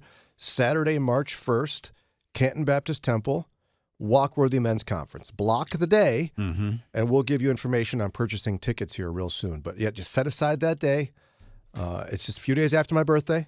For anyone who wants to celebrate, Lauren rolled her eyes very thoroughly. I'll be not getting a gift I won't this be on year. the show for your birthday. I saw that you actually specifically took off my birthday. It felt very personal. I got stuff to do. But it was like just that day. It's not even a Friday. No, it's not. I'm pretty sure it was. It was Thursday, Friday, and Monday. Thank you very were much. already rolling your eyes so much about my impending birthday that you just couldn't handle being here. I don't think about your birthday. Wow. I don't think about yours either. Okay. You don't even know when my birthday is. No So clue. you're probably going to take off for my birthday just because you have plans. It's in April. Yes. It's better than me. I had no clue. All right, but we got to get to our guest. Dan Darling, no clue when his birthday is, but he sure is director of the Land Center for Cultural Engagement at Southwestern Seminary. And he's an active writer, not just of books, but in many periodicals like the Washington Post, Christianity Today, and more. Welcome back, Dan. Well, it's great to be back with you this morning. Merry Christmas. Merry Christmas. When is your birthday, just for those wondering? It's in January, the 29th of January. Oh, wow. It's coming up quick. That's fun. It is, yeah. You're going to be 40. 40 plus a few years. I relate to that big time. Now, a couple of years ago for Moody Publishers, you put together a great little book, Characters of Christmas, and I think it's worth revisiting. We talked about it last year, I think, too, but so good. So why is it important to focus on the characters of Christmas rather than just the overall theology? Well, I think it's a great way to think about this Advent season, to think about it through the eyes of, some of the characters that were God scripted to be part of this grand drama in history. And for us, they've been memorialized, and our kids play them in Christmas pageants, and they adorn our nativity sets. But in that first century, they didn't know they would be part of history. They were just ordinary people living their lives and caught up in this grand story. And now, as we go to, I want to start with Mary, and there's some people already getting nervous because Protestants after the Reformation got so wound up about Mary and scared that I think we kind of ignore her now. Am I crazy or what? Yeah, I think so. I think the pendulum was swung. I mean, obviously, unlike our Catholic friends, we don't venerate Mary or feel like she's a co-redemptress with Christ or anything like that. But she is someone to be, as the Bible says, highly favored. Here's a young woman who was given an extraordinary task and didn't really flinch. She said yes to God. She didn't know all that it entailed, but she said yes to bearing the Son of God. And let's remember, as a woman or as a mother, she would give birth to Jesus. She'd see him grow up. She'd see him mocked and scorned. She'd see him rejected by their own family. She was there at the foot of the cross when he was hanging on the cross. He was beaten beyond recognition. She saw them take his body off the cross and put it in a tomb. And of course, she was there when he rose from the grave. So she had to endure all this as a mother, and yet she believed and she understood what Jesus was and what this baby was. I mean, if you read her prayer, the Magnificat, she clearly understands that this is no ordinary child, that this is the Son of God. Is that your thesis kind of against Mary? Did you know the song? She knew? Well, it's funny. I actually like that song, and there is some truth to it because, underneath that song is a recognition that Mary obeyed God, even though she didn't really understand how all this would unfold. She knew some things, obviously, and probably more than most. She'd read the prophecy. She's understood that Jesus was that fulfillment. But she couldn't have known how it would all unfold. And like Joseph, they just obeyed even in the midst of uncertainty. Well, and I actually wish Protestants would pay more attention to Mary because she is so unique. First of all, in all of human history, God picked her to bear his son. That has to mean something. And like you said earlier, she didn't hesitate. Right. Most of the people called by God, like look at Moses. He was like, I don't know. I mean, it was a mess. Yeah. No, you're right. And, she obviously was in like Joseph, was in the line of David, so that qualified her. But Right. if you were going to draft a couple of people to care for the Son of God, to be key figures in the coming of Christ to earth, you and I might not have picked two really a poor peasant couple on the backside of the Roman Empire with little agency and little power. It wasn't a family in Herod's palace or in Rome or with some power. It was a really powerless couple. And I do think it shows that the kingdom of God is made up of people, of ordinary people, and a lot of folks who the world has almost forgotten. It is 7:45. Our guest is Dan Darling. He's director of the Land Center for Cultural Engagement and author of the book Characters of Christmas. When we come back from this break, we're going to zero in on Joseph. He doesn't get nearly enough attention either. Moody Radio's thankful for support from listeners and businesses like Deerfield Ag Services. They help in adaptation of new technologies and techniques of farm and business management. More information about Deerfield Ag and how they can help is at deerfieldagservices.com. So right now may be the perfect time for you to rethink how you pay for health care. And here's why. This time of year is decision time for a lot of people, but it's also when you can join Medi-Share and save even more than usual. For many families, joining Medi-Share means saving about $500 a month, which is a game changer for a lot of people, obviously. But what's more, Medi-Share members like it a lot. Their satisfaction rate is 98%. Imagine that. And Medi-Share is a proven thing, too, for over 30 years. It's a Christian community of hundreds of thousands of people now. And here's the thing. If you join before December 31st and you mention the promo code SHARE, they'll waive your application fee, so you save even more right off the bat. I'll give you the number here in a second, but just call and you'll get a price within 2 minutes. And again, the deadline is December 31st. So call now and you'll save even more. Here's the number, 877-58-BIBLE. That's 877-58-BIBLE, 877-58-BIBLE. Keeping your eyes on Jesus in a changing culture can be difficult. Let us help. It's Mornings with Brian on Moody Radio, Cleveland. 7:46. He's an author. He's a writer. You can find his work not only from Moody Publishers, but from the Washington Post, Christianity Today, Relevant Magazine, the Gospel Coalition, and more. Dan Darling of the Land Center for Cultural Engagement with us, talking about the characters of Christmas. Let's zero in on Joseph. I think Joseph doesn't get enough attention. Now, he's not mentioned a ton in Scripture, but what do you make of his significance this Christmas?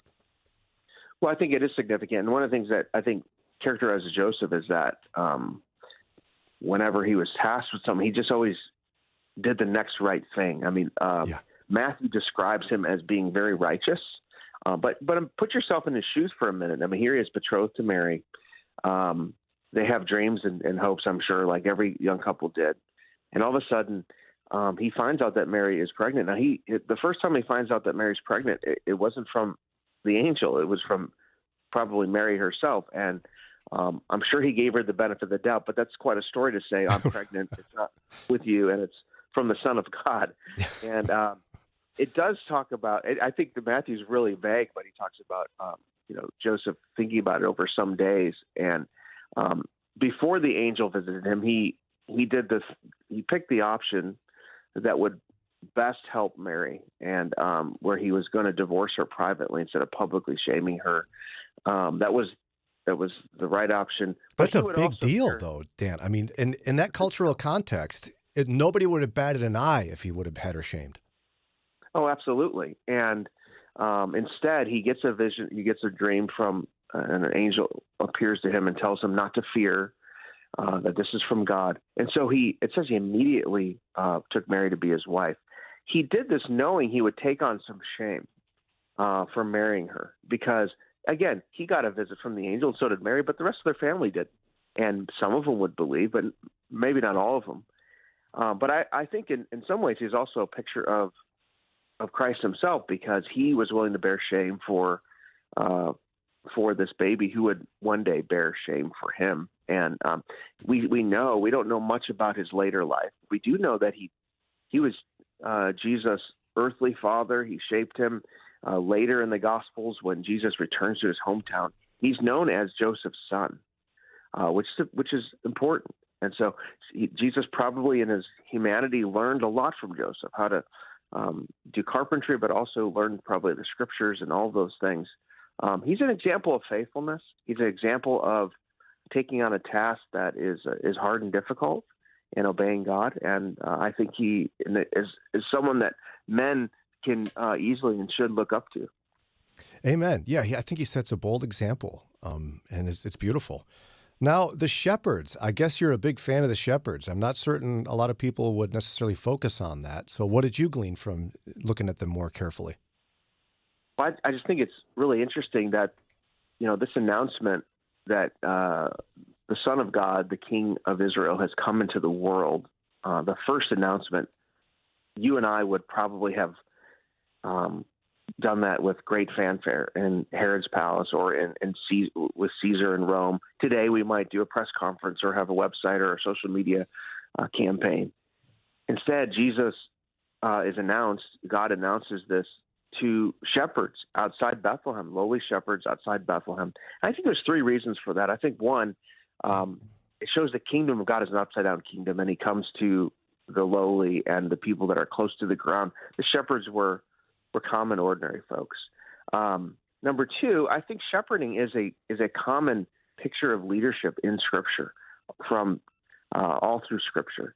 And God is telling us that Jesus would be a different kind of leader, a different kind of king. He would not be like the kings that they had seen, but he would be a shepherd leader. And of course, Jesus himself later would say, "I am the good shepherd." And then I think third, I think there's some symbolism there. The shepherds were caring for Passover lambs who would be sacrificed at the temple. And Jesus would be the Lamb of God who takes away the sins of the world, the final sacrifice. So it's not a coincidence that he chose shepherds. And we see from the reaction, they immediately went and worshiped Christ, and they told everybody around them, which is what Christians should do once we encounter Christ. Now, what do I make of the fact you included Herod as one of your characters of Christmas? Were you just kind of like being a little weird, or what's your story? Well, he's a central figure, and if you think about it, Brian, every Christmas story from the Hallmark movies my wife makes me watch to, you poor man. It's a Wonderful Life to, The Grinch. There's always a sort of protagonist. There's always a monster at Christmas, and Herod's really the original monster. And what he doesn't know is he's really one in a long line of people who have risen up against God and his plan. It was prophesied all the way back in Genesis 3 that there'd be a clash between the seed of the woman and the seed of the serpent. And he tries to thwart the plan of God by killing all the baby boys under two. Of course, Joseph takes Jesus and Mary and flees to Egypt.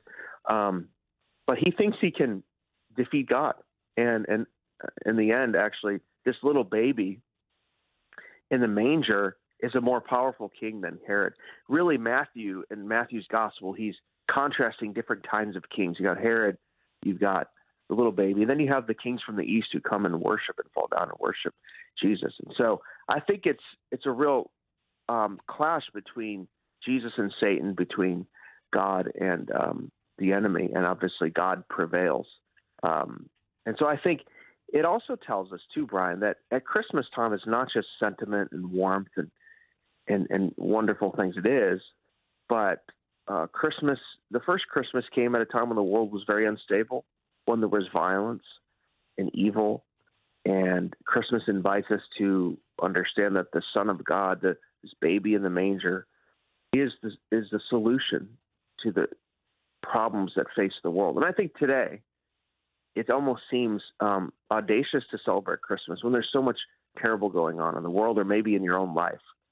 But we can actually come to Christmas with our fears, with our sorrows, with our losses, and find hope in Christ. Again, Dan Darling is director of the Land Center for Cultural Engagement at Southwestern Seminary. Also, author and speaker. He's got this book, Characters of Christmas. It's not too late to grab this and spend some time preparing your heart for Christmas. Dan, if folks want to connect with you, learn about this book and others like it, how do they do that? Well, best way to do that is my website, danieldarling.com. You can find all my books there and links to my newsletter and everything else. But this book is available anywhere books are sold, whether it's Moody Publishers website or Amazon, wherever. Great book for your family to read through during this Advent season. Thanks again, Dan Darling. We always enjoy our time with you, my friend. Well, thank you. Love being on the radio with you. All right, we'll talk again soon. Again, that book is called The Characters of Christmas. Poor guy's got to watch Hallmark movies. Yeah. Do any of you watch those? Not on purpose. No. But like he said, my wife makes me watch. That could happen. They're all the same. You two are exceptional women. Big I must city say lawyer. She has to leave the city for some reason. The kids are having trouble. The She divorce. has to the go something. live in the country. And then there's a farm boy who's working on the farm across the street. She needs some help, so he goes to help her. And then there's a snowstorm, so they're stuck together for Christmas Eve. And then she quits her job. Yes. Because reasons. Because reasons. Can't go back to the city. Big city lawyer. Can't work from home. Are you a writer for the Hallmark Channel? I feel like you might be. No. Like, are there writers for the Hallmark Channel? No, they just Or is there just one? repackage it. Yeah. I think at this point they just use ChatGPT and say, okay, change the Redo names, this. change the location, get some, B-list actors. There you go. You got a movie. Yeah, or it's kind of like Mad Libs. Remember those where you just like fill in the Yes. blank? Yes, exactly. Adjective, noun, name. That's all they do. Job. I bet Dana likes a good Hallmark movie. Yeah, from time to time she's in the mood for it. Sarah likes them. She doesn't watch them a lot, but I can see her face light up when there's a new one on there. You know what? They need to make a blend of true crime and Hallmark movies. Like maybe the big city female lawyer moves out to the country, sees the... She's murdered? There's a murder. That Yeah. would shake things up. And she kills the strapping young farmer across the Oh street. my gosh, my gosh. And marries his neighbor. I don't know. Yeah, Netflix leaned way into it this year. Yeah, they did. Lindsay Lohan, she's in a new one. She was in one last year. She's in another one this year. They had the other one, the ridiculous Hot Frosty. I had a friend who saw it, and she said it was really bad. It's as bad as you'd think. It's just the same plot line with where the farmer's a little bit better looking. Like he was already cute originally, but now it's like, No, he's a snowman that becomes real. oh really? Yeah, once in a while they throw Yes. some magic in there that just... What do you mean? just Yes, why? that's the whole Frosty. Oh, I'm sorry. I didn't watch Hot Frosty. What do you Does this mean? surprise you? Frosty, the snowman. He's a snowman that becomes a man. And of course, that she he's falls in love with. exceptionally handsome. Isn't that crazy? And weird. I have... She needs help. Ladies, don't fall in love with a snowman. Snowman. But he turned into a person in the He's movie. still... Like Beauty and the Beast, but today's age. Okay, but snowman. he was a human originally. But like Frosty has always been a snowman. Well, I was going to say, was there a rose and some sort of he was a really rude man that was turned into a snowman? Because he was rude. Yeah. Teach And him this a was his lesson. punishment from Jack Frost. And he had to learn true love. That would be a better story. And he than was melted. probably True love melted him. Whatever Hot Frosty was. Wait, I'm writing a script now. Can you talk a little slower? I'm going to go watch it to see if we're totally on track here. Sarah had us watch that new the Christmas movie with The Rock in it. I don't know what that Red is. One. Red One. Yeah, we saw that too. Oh, and has one of the Hemsworth brothers, whichever one. Or No. Evans, the other one. Chris No. Evans. Oh, Chris Evans. Yeah, yeah. Yeah, Captain America. I did Captain not America see was that in it. coming. Yeah. And I fell asleep. So I don't normally fall asleep during movies, but Oh, I do. Red One meant nap number one. Mornings with Brian. Moody Radio Cleveland. 103.3 at 6 to 9 a.m.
8 o'clock.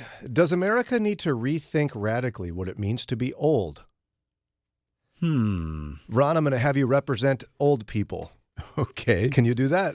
I can. I'm very well qualified to do that. No, you're not. You're young and strapping. Well, I'll take your word for it. Thank you.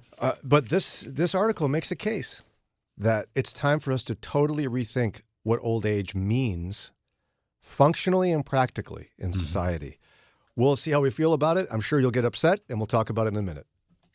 Mornings with Brian on Moody Radio Cleveland, WCRF Cleveland, WVMS Sandusky, WVML Millersburg, WVMN Newcastle, WVME Meadville, WVMU Ashtabula, and everywhere with the Moody Radio app or at moodyradio.org/Cleveland.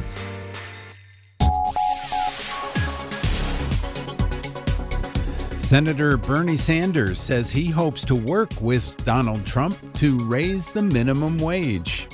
It's 8:01. I'm Ron Eastwood, Moody Radio News. In an interview with NBC's Meet the Press, the Vermont Independent was asked about his efforts to increase the minimum wage to $15 an hour. He called the federal minimum wage of $7.25 an hour an absolute disgrace.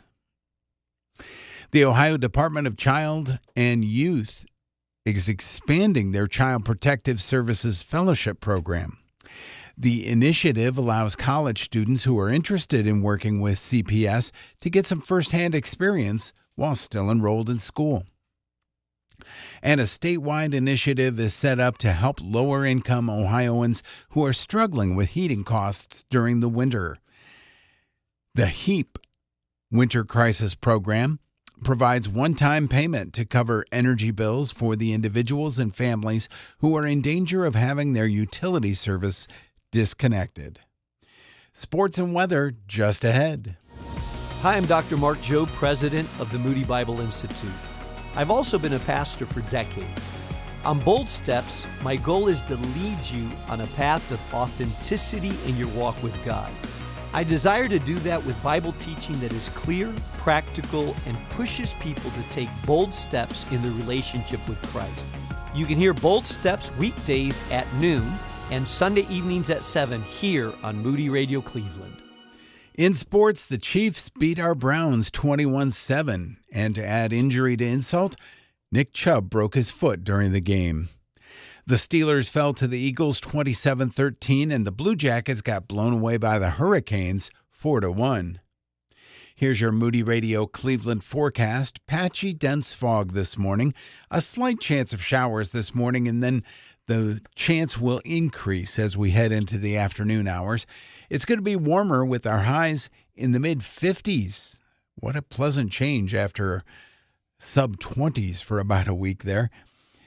Right now, we have cloudy skies and 44 degrees in Cleveland. Akron and Canton, cloudy and 44. Youngstown, cloudy skies, 42 degrees. It's time for your moron moment. The Montgomery Ward Department Store created Rudolph the Red-Nosed Reindeer in 1939 as a marketing ploy to encourage children to buy their coloring books for Christmas. The original Rudolph did not have a red nose, though, because that was a characteristic associated with alcoholism. And there's no word on whether those coloring books included Sam the Snowman, Hermie the Elf, or even Yukon Cornelius.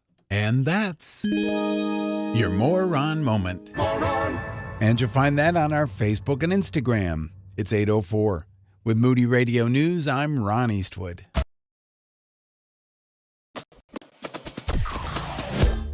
Mornings with Brian. Moody Radio Cleveland. 103.3 at 6 to 9 a.m.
Maybe it's time to redefine old age. Ron's going to represent all older people, whatever that means. Okay, you take 40s and 50s. Okay. Ron can take 60 plus. Okay. Even though he barely fits in there. Yeah. Yeah. 63. He has a toe in. Yep. he's dipping his toe Yes, in the his old one toe water. is in. Now, don't get mad at me. I'm just bringing up an interesting concept that's worth chatting about. Life expectancy. By the way, this is Mornings with Brian, WCRF. Hey, mark your calendars for March 1st. It's our men's conference. Yes. Canton Baptist Temple. Mark your calendar. Okay. March your calendar. Is that what I said? Yeah, at first. That's okay. Well, but it's literally true. But March your calendar. Yeah, March 1st. March it. So life expectancy, it's not something we think about much these days, but it's wild, historically speaking, how dramatically different it is today than all of world history. Yes. To give you an example, in the Bronze Age, which I'm not quite sure when that was, but it was a long, long time ago, 18 years old was the life expectancy, apparently. Oh, my. But, okay, you're like, well, Brian, I don't know about the Bronze Age. Okay, fine. How about the Roman Empire? Life expectancy, 22. That's what Jesus was born into. Yeah. So, which is a funny thing to think about, right? Because technically then he would have been an older guy. Yeah. We're all like, look at this dude in his 30s accomplishing all this. You have to keep in mind, too, child mortality was so high, which skews the numbers. It brings it down. But now when we look at modern averages, the ones they're including here that I'm sharing with you include child mortality. That's how they're calculated. So that's one of the reasons it's so low, right? But today's, I'm going to share it with you in just a minute, also includes that. In 1776, Massachusetts, like colonial America, 36 average life expectancy. Today, average life expectancy in the U.S., and this includes child mortality, 77 and a half. Wow. I didn't even think it was that high. Wild how much it's changed. And now, so somebody in the Atlantic is saying it's time for us to reconsider what old age means for a number of reasons. I haven't even thought through how much old age has changed in just the tight generations in my family. I don't process through that much. But even what life was like for elderly when my grandfather was a young man is dramatically different from today. What changed big time? 1935, Social Security was enacted. And that was a game changer for what it means to be old in America. In that, it laid the foundation for the concept of retirement that made age 65 officially old. Like it was the first time there was a number where people were like 65-year-old. Did you know the word senior citizen, the phrase senior citizen, really wasn't used until then? Really? Okay. Aged was what people would say in the common parlance, as they would say. Senior citizen was a new concept. And seniors became a self-aware identity group. How about this one? They highlight, I won't share the whole story, but Sun City in the Southwest was one of the first retirement communities in America. A whole community of people that were retirement age. That was started in 1960. Not that long ago. When were you born, Ron? 61. See?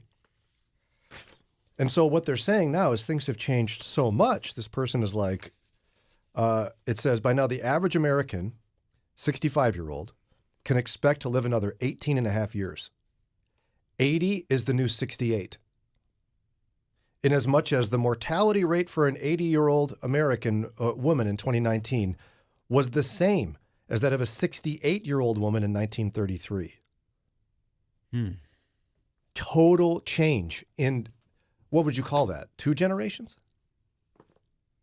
Yeah. I don't even know how to calculate a generation. But like to the point now that your kids, Lauren, are expected to live to about 95. And so what they're saying is we can't keep treating 1935 old age at the advent of Social Security the same as we do today. And 1935 old age is 60? Is that what you're saying? Well, they just decided 65. Okay, yeah. That was the case. However, let's see here. Again, 80 is the new 68, in as much as the mortality rate of an 80-year-old American woman in 2019 is the same as a 68-year-old woman in 1933. So 80 is the new 68 because the same life expectancy happened at the advent of Social Security. For a 68-year-old, the prospects were the same as they are today for an 80-year-old. Dramatically changed. So why do you think people are not going to like this? You said you think people are going to be mad. Well, because this creates a lot of problems, right? And things like, I don't know, paying for Social Security. Because when it was invented, people were not living nearly as long as they are now. Yeah, generally speaking, you would die within I think it was 3 to 5 years roughly with retirement. And then the cost of Medicare, things like that. We haven't changed our definition of senior citizen since the 1930s. Mm-hmm. But why would people not like that? Because if you change it, there's a couple of proposals which we'll chat about. This person says you should decouple benefits from age. Okay. Because old age is no longer based on a number. It's based on a number of other factors, like health and things like that. Mm-hmm. And we should change the conceptual categories of age. Right now we have young, middle-aged, old. But we need to add a category like late adulthood. Because technically now in your mid-60s, you're in late adulthood. You're not a senior citizen. Oh, because you still have decades to go.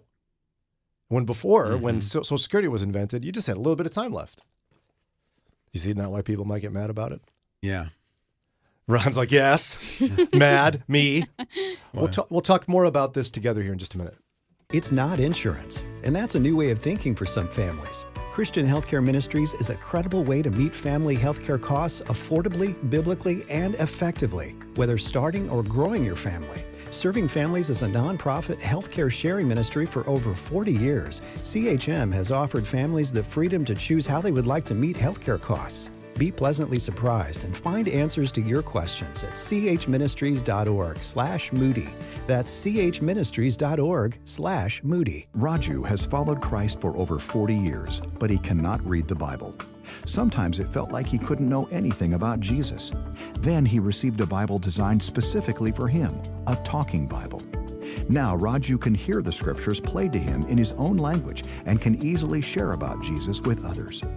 Help India hear about Jesus by equipping non-readers with talking Bibles. Join us at talkingbibles.org/India.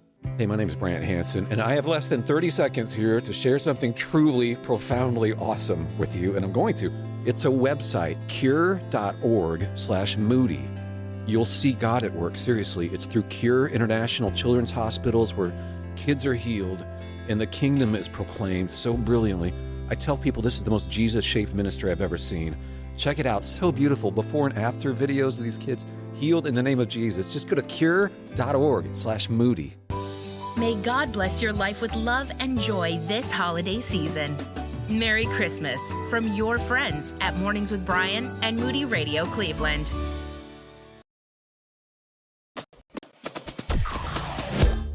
Mornings with Brian. Moody Radio Cleveland. 103.3 at 6 to 9 a.m.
What does it mean to be old? Some people think that's changing. It's 8:20 on WCRF, Mornings with Brian.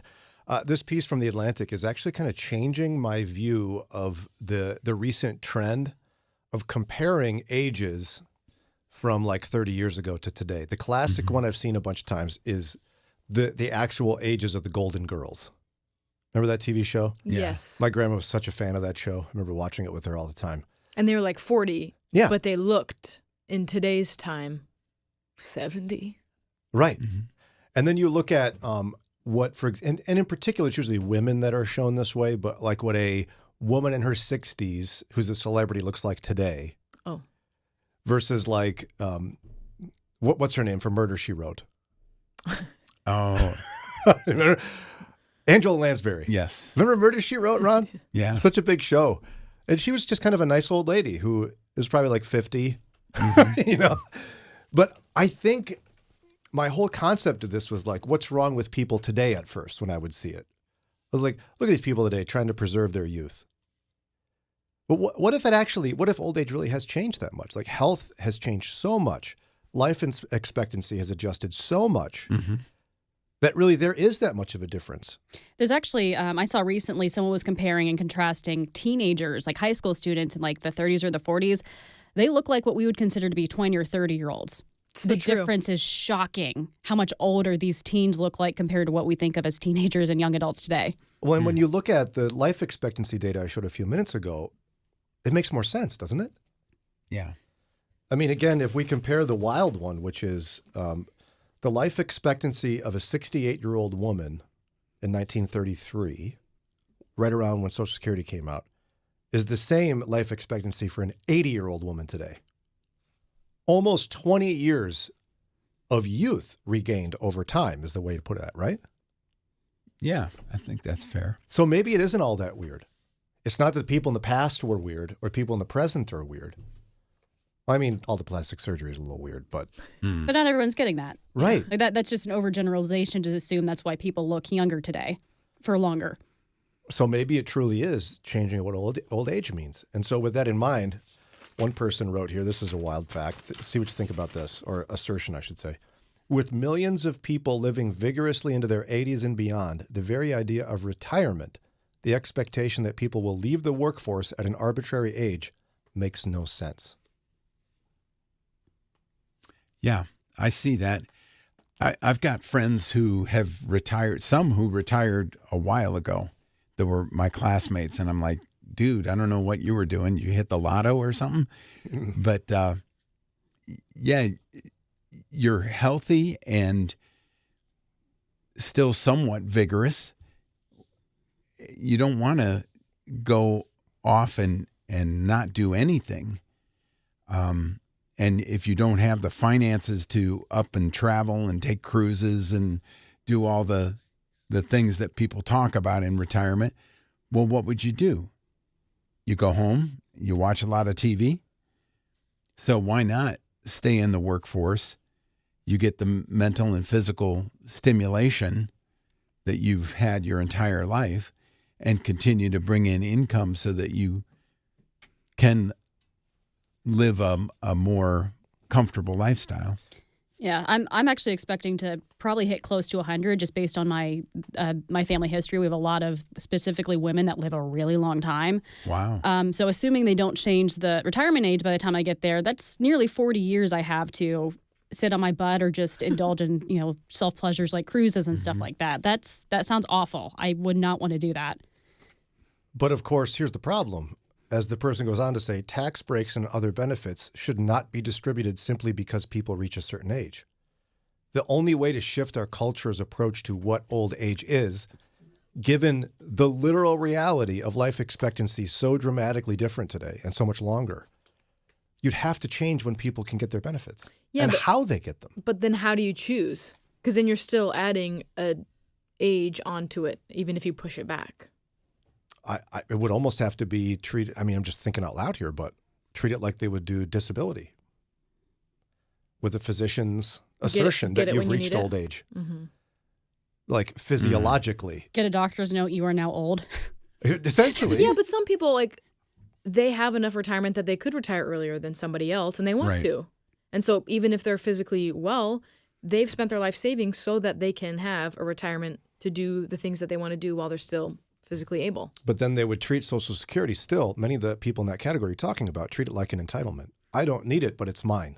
And I don't think there's anything wrong with you've worked hard, enjoy, the fruits of your labor, but because we are living so long, I mean, you've got 20 or 30 years to enjoy the fruits of that labor. I think, as Dave says, you shouldn't really retire. I think you should find other things that have meaning to invest your time in as well. Yeah. Yeah, I'm just saying if we don't put an age and we say, oh, you can only get these benefits when your doctor says that you're too old. Well, what if someone doesn't want to use them when they're old? They've saved their whole life so that they could go on hikes. I don't know. Yeah, well, and I don't think we can trust that. I mean, we believe human nature is ultimately sinful, right? And so no person will say, you know what, that money that you're going to offer me that I paid into, I don't need that. Everybody takes it. Sure, yeah. And yet I think we have a legitimate problem in front of us, right? Because here's the other one. Talk to a millennial today, and some people in my generation as well. It's a problem that people aren't leaving the workforce. Yeah. Mm-hmm. Tell me more about that, Lauren, from your perspective, being our millennial. If people don't leave their jobs, there's nowhere for younger people to go. Can't move up. Can't move up. You stay in your one job, the same salary from late 20s on. And this is why older people like to complain about, us younger people job hopping. It's because that's the only way to move up. Yeah. Because there is a ceiling because you do have people that won't retire. Mm-hmm. And in a sense, from this perspective, they don't need to retire. No, they don't. Feel fine. Yeah. 30 years ago, someone their age would have been barely getting out of bed in the morning. And now they're like, what am I going to do? Just lay around? Right. And they have the accumulated experience and knowledge. So they're great for their job. Better, dare I say, than the younger person who wants to move up and take their job. But, that does present a logjam. Yeah, but I mean, you're right though, Ron. I mean, if you start accepting life expectancy has changed and someone has 30 years of experience, they do have more value than someone who just graduated from college. No, absolutely. Two things can be true at once. But this creates, I think, I haven't viewed it from this perspective before, but what a wild problem this creates. Who would have thought it'd be problematic to help people live longer? But it's very problematic. Yeah. Yeah, because then the people, that are in their 30s, they have nowhere to go, but you're not willing to hire them because they don't have enough experience or enough time. Well, I don't have the opportunity to have more experience or to be stretched into new areas because there's people above me that are in these jobs that would stretch me. The other problem, too, is caring for these people as they get older. It used to be you would care for an aging parent at a certain age. Well, now because they're living longer, you're going to be caring for a parent that's in their 90s when you're in your 60s and 70s. Yeah, and there is a limit to how much help you can provide them when you're also getting up there. And yet, even adding that new layer of legislatively, right? We made changes in the 1980s, our friend Rob Fenn keeps telling us. But ultimately, almost 100 years ago, when life expectancy was like 20 years less, we picked 65. Now it's 67. Yeah. Didn't change much. No. Yeah, so that's a lot longer time of payouts versus the income into Social Security. Sure. Mm-hmm. And, aside from any other problems related to it, just that part of the equation isn't a good working equation. It's not going to hold up forever. But I wonder, though, if the only way that society can change this perception is if your generation and older, Ron, agrees to and almost leads the charge. Right. Because your generation and older certainly doesn't like it when we suggest that we make some changes in benefits age. Right. Because somebody has to be the one that sacrifices. And my parents got it at that age, so yeah, golly gee willikers, I should too. It's the carrot that's been out there all my life, and now you want to move it on a longer stick? Yeah. It's just not fair. Well, life is never fair, so. And we're not going to roll back your life expectancy just to make it fair, because it's actually not fair to us if you're living 20 years longer. So if you take your benefits, should we shorten your life expectancy? I don't mean that, obviously. Yeah, that's the draw. You can start taking your Social Security, but someone's going to come kill you in 3 years. That's ridiculous. I don't know what to do with this, but it really is an issue that I haven't really thought deeply about before. Yeah. I think it needs, like what they did in the 80s, how they graduated it, that the same kind of thing, a slow graduation over time. The people who, if you just miss the cutoff and now you have to wait 6 more months before you get it, you're going to complain, but you probably complain about everything, so what's the big deal? And unless we do something now, the problems are just going to get worse for your kids and your grandkids. Mm-hmm. And do you want that?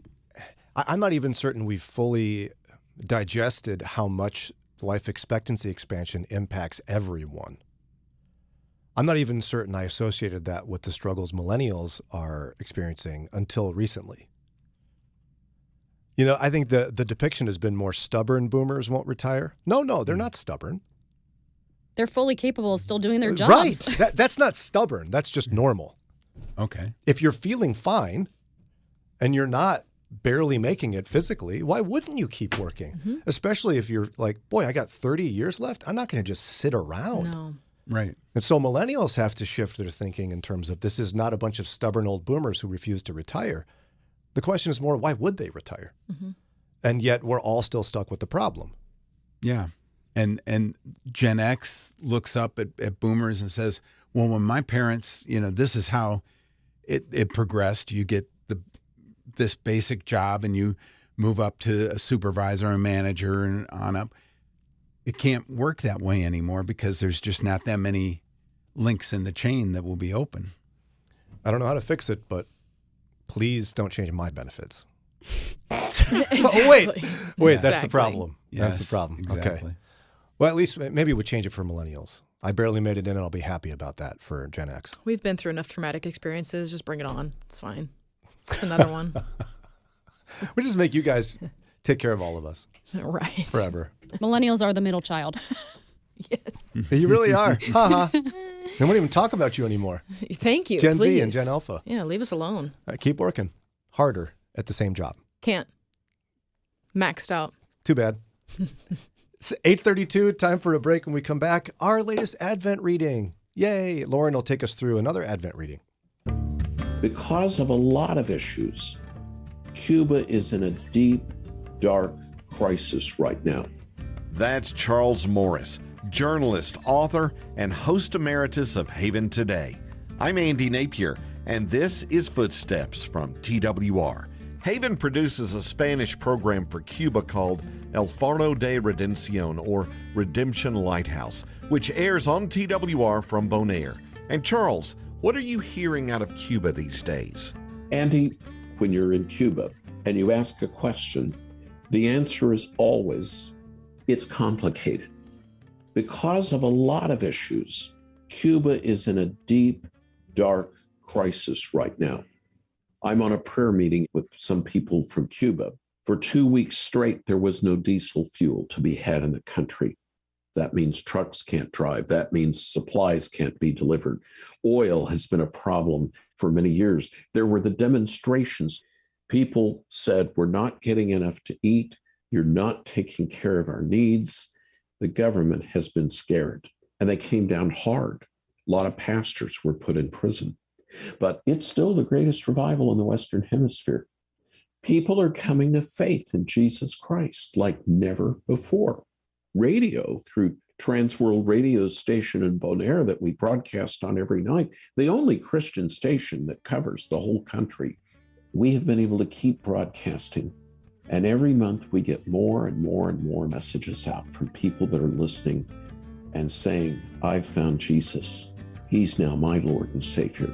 Amen. Let's keep praying for Cuba. To listen again or to share this program with others, go to twr.org/footsteps. Footsteps is a production of TWR. This is David with the ministry India Partners, and since teaming up with Moody Radio, here's the impact that you have made. Girls as young as 8 have been rescued from a hopeless future and work that no one should ever have to do. When I first got to the safe house, I was so happy to be safe and out of the red light area. I felt love like I had never felt before. They're given 3 meals a day and life-saving health care. When I was brought to the safe house, I didn't even weigh 50 pounds. I feel so healthy and safe here, safer than I ever knew I could be. Plus, you've made a kingdom impact. I also remember going to church for the first time. Now I read my Bible and worship Him every day. And these girls know how it's all possible. Thank you, Moody Radio. Learn more about how India Partners is rescuing girls from being trafficked. Go to indiapartners.org/Moody. Keeping your eyes on Jesus in a changing culture can be difficult. Let us help. It's Mornings with Brian on Moody Radio Cleveland.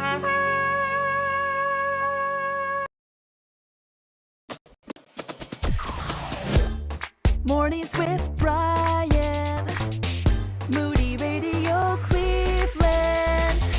103.3 at 6 to 9 a.m.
WCRF, Mornings with Brian.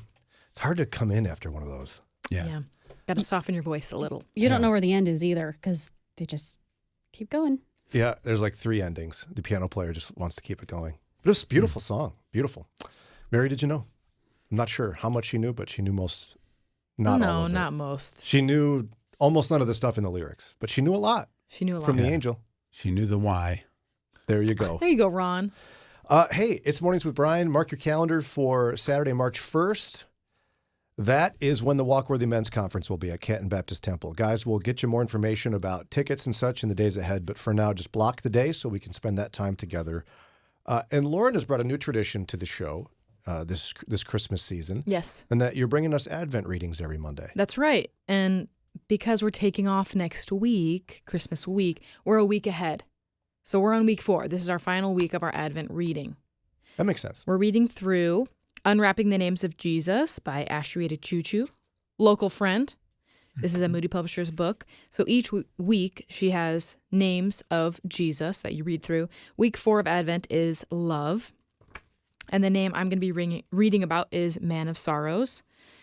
The passage is Isaiah 53:3, which says, "He was despised and rejected by men, a man of sorrows and acquainted with grief." In a society that avoids pain at all costs, Jesus' actions are hard to grasp. We're surrounded by medications to relieve pain. Many turn to drugs, abortion, euthanasia in an effort to eliminate discomfort and inconveniences in life. But rather than run away from pain, Jesus ran headlong into it. In the Garden of Gethsemane, we glimpse to his mental anguish Jesus experienced before his betrayal. He told his disciples, quote, "My soul is overwhelmed with sorrow to the point of death," end quote. And Luke describes Jesus' distress as so intense that his sweat was like drops of blood falling to the ground. Knowing full well that the suffering that awaited him, Jesus pleaded with the Father to consider an alternative plan. The physical suffering he would have to endure alone would be enough to cause any of us to turn away. And we know enough about the Romans' cruelty during crucifixions to be shaken by their brutality. But Jesus also suffered the emotional agony of being forsaken by his Father, the spiritual anguish of bearing all the ugly, inhumane, horrific sins of the world on his shoulders. It was enough to make anyone want to flee in the opposite direction. But Jesus knew there was no plan B to satisfy God's righteous wrath. Only he could secure salvation for his beloved creation, so he willingly accepted the hard road before him, even though he did not deserve any of it. The betrayal, the mock trial, the beating, the scorn, the humility, the torturous death through suffocation on a cross. Amazingly, Jesus had the power to stop it all with just one word, but his love for us compelled him to step forward. He willingly walked into his suffering, humbly allowing himself to be ridiculed by the very ones he came to save. Every agonizing moment he hung on that cross was another whisper, yes, to the painful course. He who commands the universe and enjoys the worship of angels stepped down from heaven to be despised, rejected by humans, and he did it all for love. The challenge for this week, for many, the Christmas season brings with disappointment, loss, heartache, regret, and pain.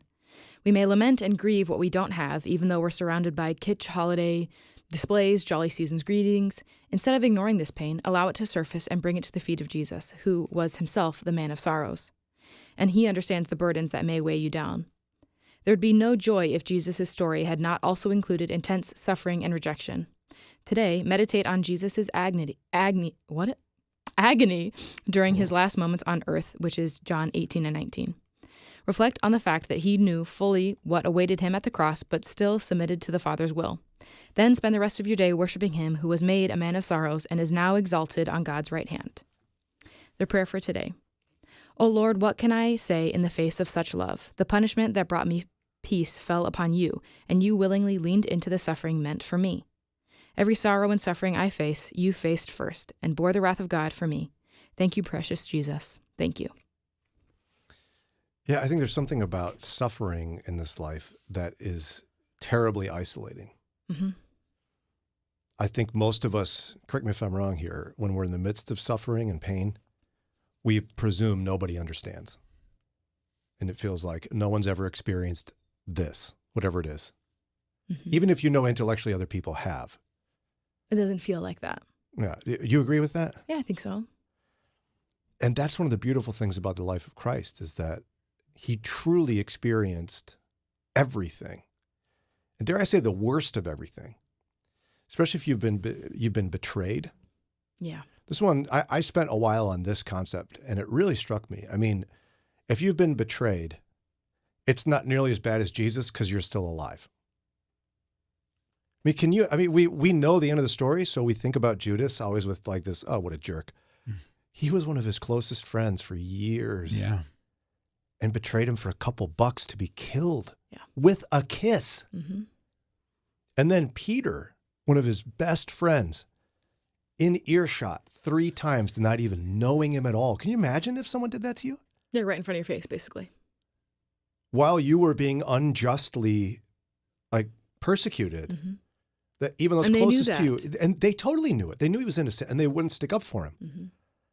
I mean, so to me, that's one of the most beautiful things about faith in Christ is that truly Jesus is with you in your suffering. Mm-hmm. He can almost say, yeah, I know how bad it is because I've been through worse, buddy. Yeah. Lean in. Everything that we deserve, he took on himself. I mean, he was even rejected by his own family. Not his mom, obviously, but right. But his brother. Mm-hmm. And even his sisters were like, who's this loony guy? There's that one passage, right? Where people are like, who is this guy? Like, let's go get him out of here. He's just, our brother doesn't know what he's doing. So maybe that'll bring comfort to somebody today. I think that's the point of Asheriah's writing, right? Mm-hmm. That you are not alone in your pain. And I think a lot of times the holiday season can bring a lot of pain. Yeah. And remembrance of pain and bring up past wounds with family members, or you've lost someone recently and you wish they were with you with this family season. Makes me think right away of Lazarus. Yeah. Jesus knew the pain of his dear friend, someone that was almost like family passing. Many believed that Joseph had died by the time at this point, right? We don't know for certain, but I think it's safe to assume he knows the pain of losing a parent. Yeah. You can bring those to Jesus and he understands and he promises to be with you in your pain. He won't necessarily change your circumstance, but he'll be with you in your pain. Yeah, he knows what it means to be forsaken by God. We don't know what that feels like because of Jesus, we're welcomed into God's love. We don't experience his wrath the way Jesus did. Beautiful. 8:47, a little bit more coming up in a minute. Prayer isn't a substitute for action. It is an action for which there is no substitute. At a time when several states have again voted to expand abortion rights and the abortion bill continues to rise, prayer is a powerful response. That's why CareNet has formed the Abundant Life Prayer Network. When you join the Abundant Life Prayer Network, you'll be connected to a compassionate community of Christians who are praying for fathers and mothers at risk for choosing abortion, praying for our nation's pregnancy centers and churches as they minister to these fathers and mothers, and praying that unborn babies and their parents will not only have life, but will have abundant life through Christ. As a part of CareNet's Abundant Life Prayer Network, you'll impact lives, grow spiritually, and join with other Christians who share your respect for life and your love for those facing pregnancy decisions. Learn more about the Abundant Life Prayer Network at care-net.org/prayer. care-net.org/prayer. Join today. Hey, my name is Brant Hansen, and if you want to see something incredibly encouraging, miraculous even, go to cure.org/moody. Go look at these before and after photos of kids who have been healed in the name of Jesus at Cure International children's hospitals around the world. Probably the best website in the world, and I'm not kidding, because it shows what God is doing. He's still at work through us. He's healing. It's so worth your time. Just look. It's so good. Cure.org/moody. Pour another cup of coffee and settle in for engaging, Christ-centered conversations. It's Mornings with Brian on Moody Radio Cleveland. Mornings with Brian. Moody Radio Cleveland. 103.3 at 6 to 9 a.m.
8:52 now, WCRF. I want to see if you guys can figure out what freaked me out about this short story. It's a true story of a couple in New York City. Okay, here we go. Dear Diary, the person wrote, which was just like this column or whatever. My husband and I were on the C train. It was a weeknight, long past rush hour. There were only 4 other passengers in the car. We sat in the middle. At the end of the bench, a man was leaning against a railing. I barely glanced at him as my husband and I chatted and scrolled on our phones for a few stops. Suddenly, out of the blue, the man at the end of the bench leaned toward my husband and extended a slightly open package. Excuse me, he said. You want to try? No. Nope. I do not. Get away from me. Best dates in the world, he continued. The best from Africa, from Algeria. Oh, dates. Oh, my husband said, reaching over and Hate pulling dates. one off the stalk. Yes, they look good. On the stalk? I don't understand. He popped the date in his mouth. Ooh, I don't like She dates. said, I was confused by the casual formality between my husband and this man and did not want to be rude, so I took a date too. No, you didn't. It was sticky and sweet, but not overwhelmingly so, as some dates can be. Be careful, the man said, gesturing toward the pit. I'm getting shivers down my legs, first of all, just thinking about dates. I don't like them at all. Yeah, and I'm glad. I don't I care didn't for them. know. I pictured myself hearing you all going, oh, so no, sweet. we don't accept No. food from strangers on a bus or wherever they are. Yeah, you're on a subway and someone offers you a shady box with. That's like being alive 101. Don't accept random food absolutely from not. people you don't know. One time, in Israel, I got some dates, and I opened the bag, and I ate one, and then I reached in for another one. It was filled with bugs.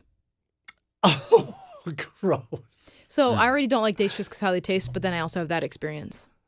But I ate bugs because of that.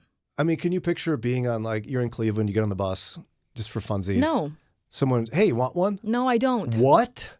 Does anyone? Ron would do this. You would. Ron would offer or Ron would take?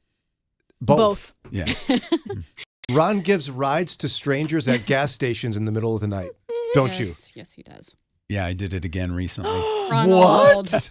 Did you tell Dana? No. Ron! She knows now. I hope she's not. Okay. Oh, no. Tell the story, Ron. All right. So I went into Speedway, and there Not was surprising. There was what I thought was a teenage girl sitting on a suitcase not far from the door, and she'd been crying. So I said hi as I walked past. I didn't want to make a lot of eye contact, but I knew she was by the door for a reason. So I went in, did my interchange.